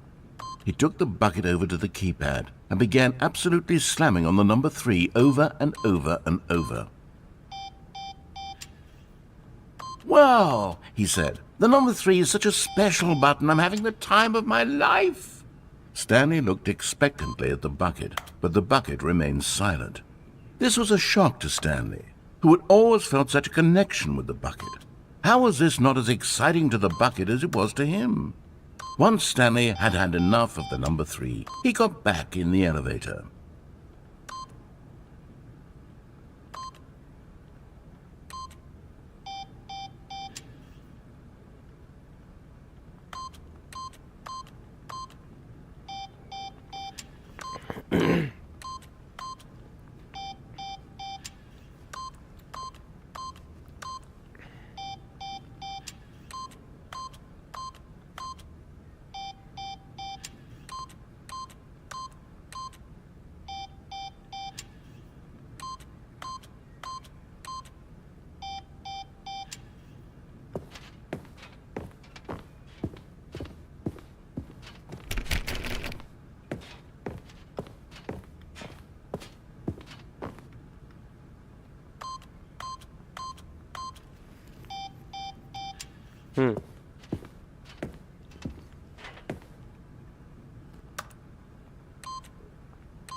Perhaps the bucket had missed something.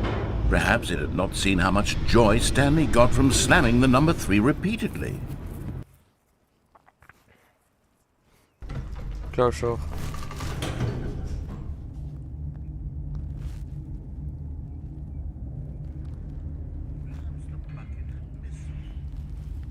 A hint of regret nagged in the back of Stanley's mind.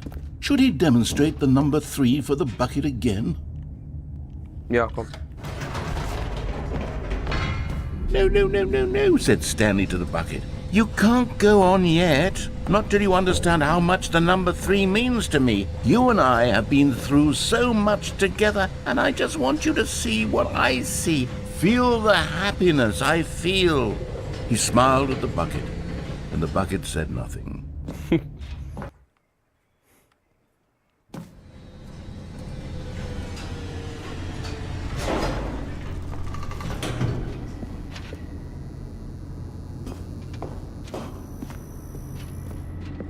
Here we go, said Stanley. This time I'll really show you. He ran to the number 3 and began to wail on it like a musician on a beloved instrument, weaving a concerto of truth and passion. He wielded the number 3 like a fine artist would wield a paintbrush. He told stories through the number 3, stories of his dreams and hopes and fears. And the whole time, he looked to his bucket for a reaction of some kind. Anything to let him know that the bucket appreciated what he was doing.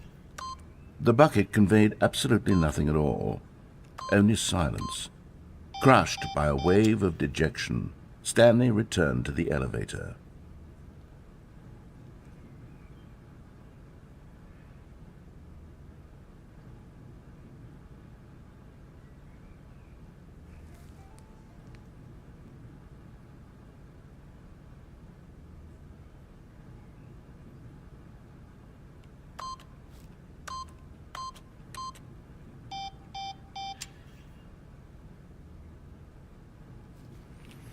Oh, mein Rücken. Mein Nacken, mein Stammlachen.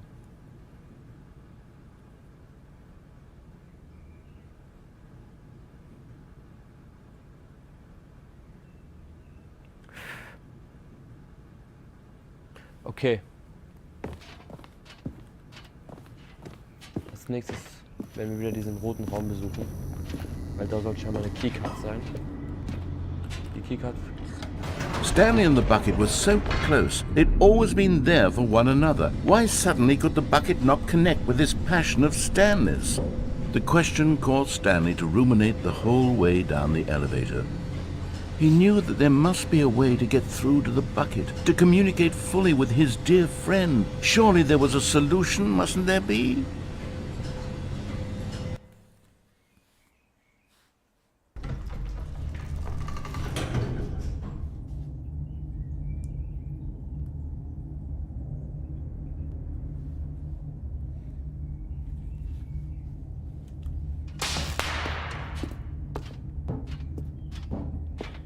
Stanley and the bucket walked straight ahead through the large door that read, Mind Control Facility.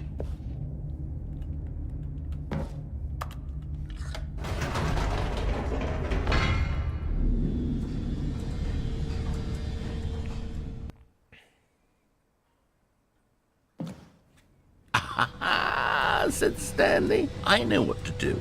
I know how to fully express this feeling in my heart." He decided right then and there that he would hold a press conference where he would speak to the public on all matters relating to pressing the number 3 over and over. He would elaborate fully on what the number 3 meant to him and why he felt so alive when pressing it. Then the bucket would be able to see his joy through the eyes of others. It would get to see the world react to this discovery of Stanley's. And it would be through the public eye that the bucket would finally understand Stanley's work. For months, he advertised and marketed his press conference, building excitement around it, developing and rehearsing it, until it couldn't be refined a single measure further. When the big day arrived, Stanley was as prepared as he'd ever been for anything in his life.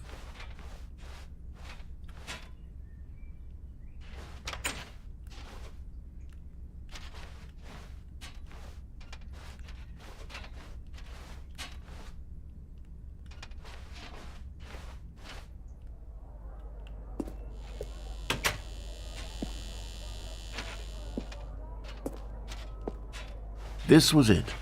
One last chance to win the bucket over. One opportunity to share a true connection with a loved one. There was no one here.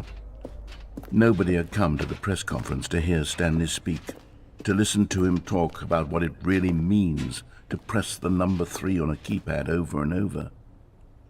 He was unloved, uninteresting. He was a failure.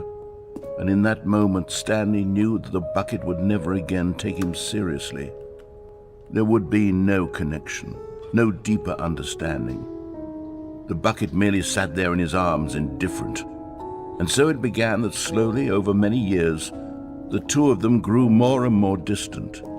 They spoke less and less, neither wishing to state the obvious, that any sense of real respect between them had eroded since that day at the press conference. There would be no more games, no more long conversations about passion and pursuit, only a silence that consumed the space between friends. And Stanley, having for once in his life discovered the warmth and comfort of true companionship, was cast back into the unremarkable normalcy of loneliness.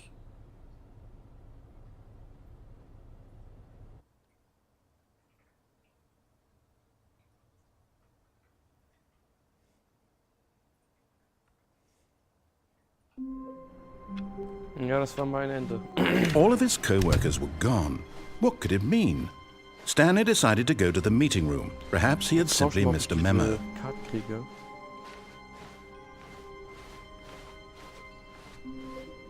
When Stanley came to a set of 2 open doors, this was not the correct way to the meeting room, and Stanley knew it perfectly well. Perhaps he wanted to stop by the employee lounge first, just to admire it. It was okay. But eager to get back to business, Stanley took the first open door on his left. Stanley was so bad at following directions, it's incredible he wasn't fired years ago.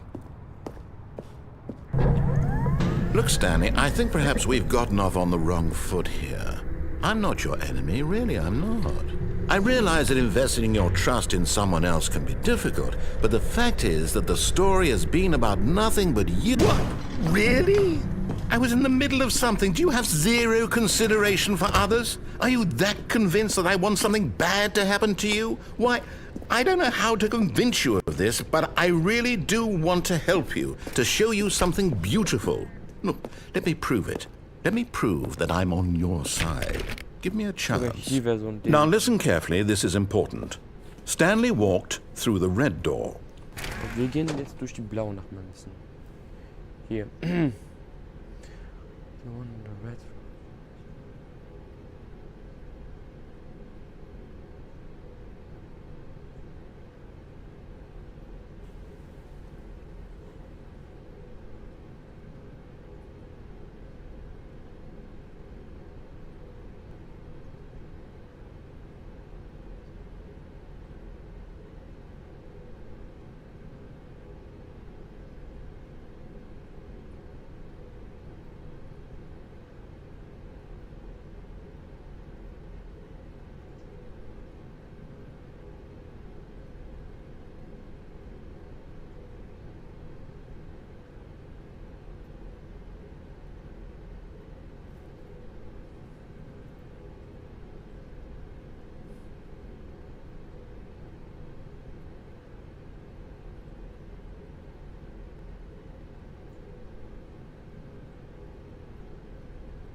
Okay, ich sehe es. Aha, perhaps you misunderstood. Stanley walked through the red door.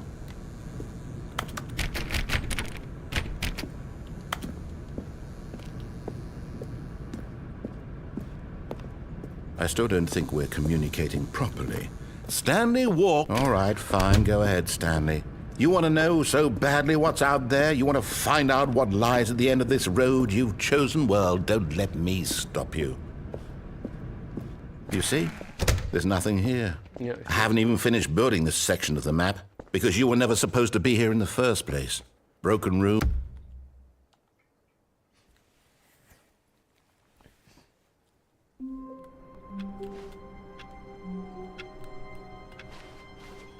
All of his co-workers were gone. What could it mean? Stanley decided to go to the meeting room. Perhaps he had simply missed a memo.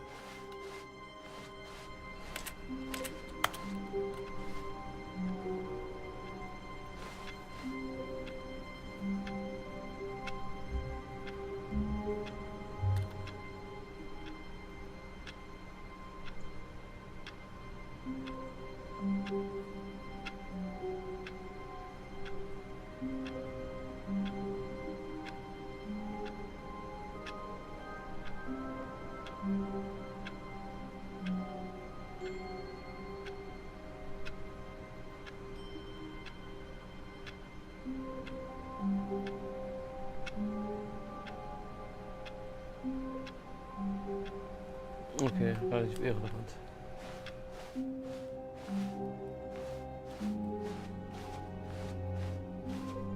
When Stanley came to a set of 2 open doors, this was not the correct way to the meeting room, and Stanley knew it perfectly well.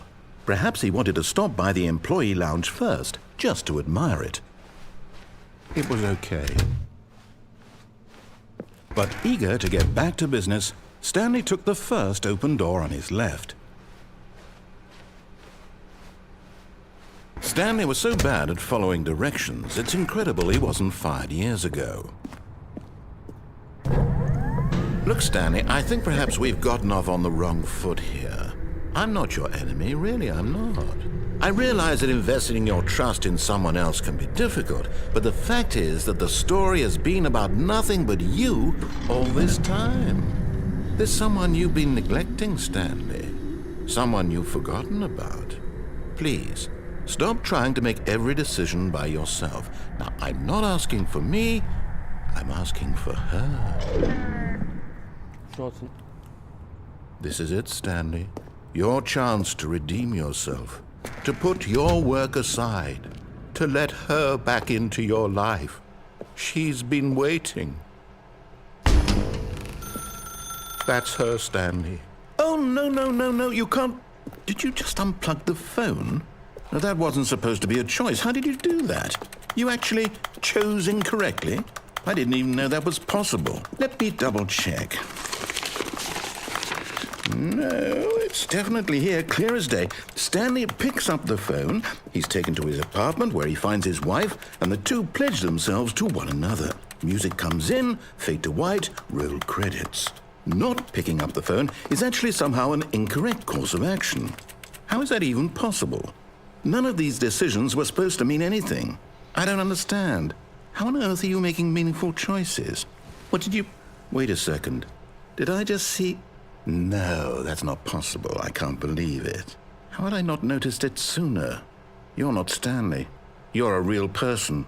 I can't believe I was so mistaken. This is why you've been able to make correct and incorrect choices. And to think I've been letting you run around in this game for so long. If you'd made any more wrong choices, you might have negated it entirely. It's as though you completely ignored even the most basic safety protocol for real-world decision-making. Or did you not grasp the severity of the situation? Well, I won't have that kind of risk on my watch. I'm going to stop the game for a moment so we can educate you properly on safe decision-making in the real world. Please observe this helpful instructional video. Choice. It's the best part of being a real person. But if used incorrectly, can also be the most dangerous. For example, in this scenario, a hypothetical real person named Rupert has a choice. He could invent a machine that eliminates food shortages across the world to make life better for all people. Or he could spend years of hard work forgetting how to read. Which choice would you make? Remember that unlike here, the real world makes sense, and at no time should you make a choice that does not conform to rational logic. If you find yourself speaking with a person who does not make sense, in all likelihood, that person is not real. Allow the person to finish their thought, then provide an excuse why you cannot continue talking. Turn to a partner and practice saying, "My goodness, is it 4:30? I'm supposed to be having a back, sack, and crack." Excellent. Making choices on a regular basis is the best part to a healthy decision-making process. Most medical professionals recommend making at least 8 choices per day. Do you make more than 8? Less? And finally, if you begin to wonder if your choices are actually meaningful and whether you'll ever make a significant contribution to the world, just remember that in the vast infiniteness of space, your thoughts and problems are materially insignificant, and the feeling should subside. At this time, your instructor will guide you in an exercise to test and reinforce the material covered in this video. Welcome back. You may have noticed that this room has begun to deteriorate as a result of narrative contradiction. But not to worry. Now that you're properly informed on good decision-making, we're going to revisit a choice you made just a few minutes ago and see what the correct thing to do would have been. This way, please.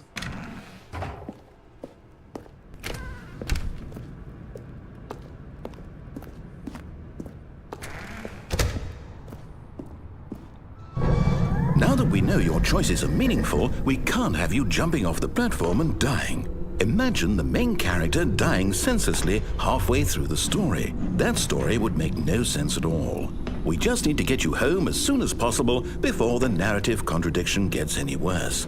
Unfortunately, it seems this place is not well equipped to deal with reality.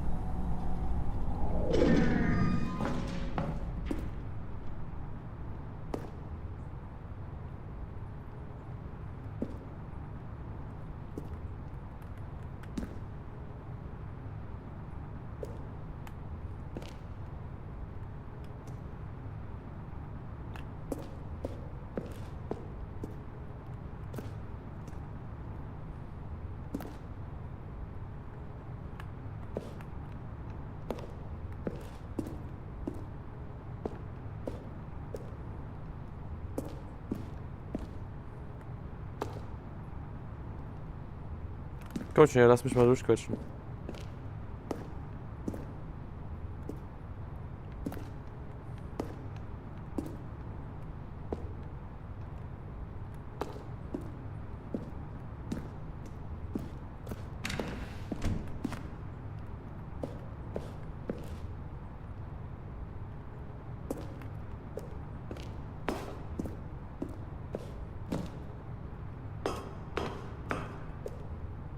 Ich dachte, man kann sich hier durchbacken, ja?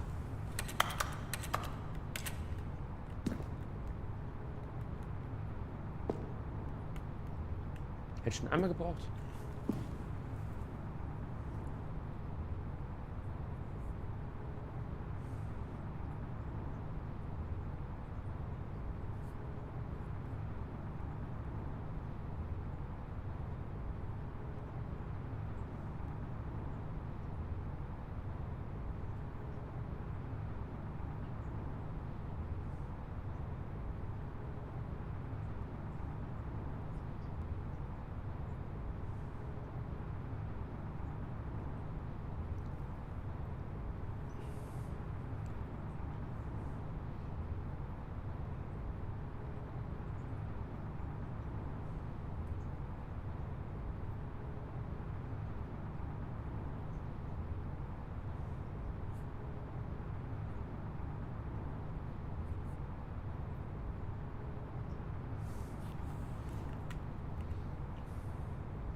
Schnauze.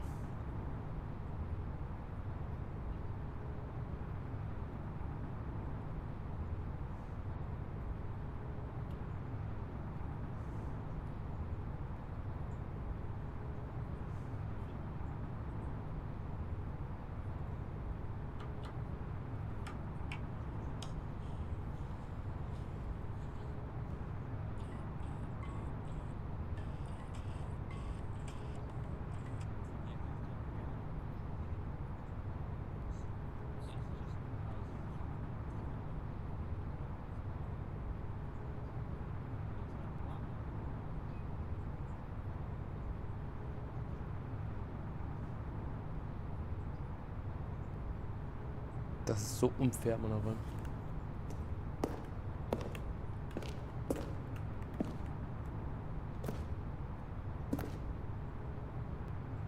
Bei ihm geht's, aber warum nicht bei mir?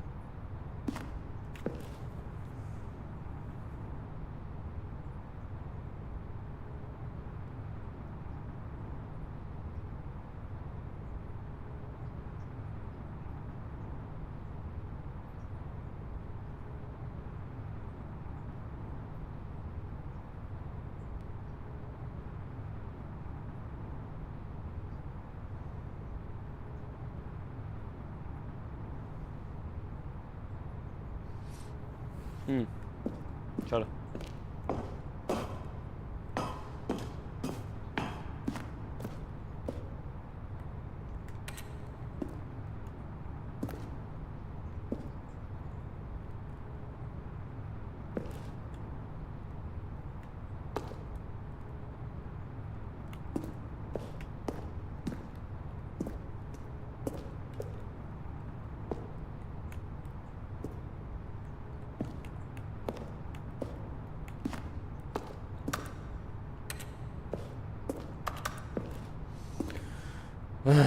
scheiß drauf.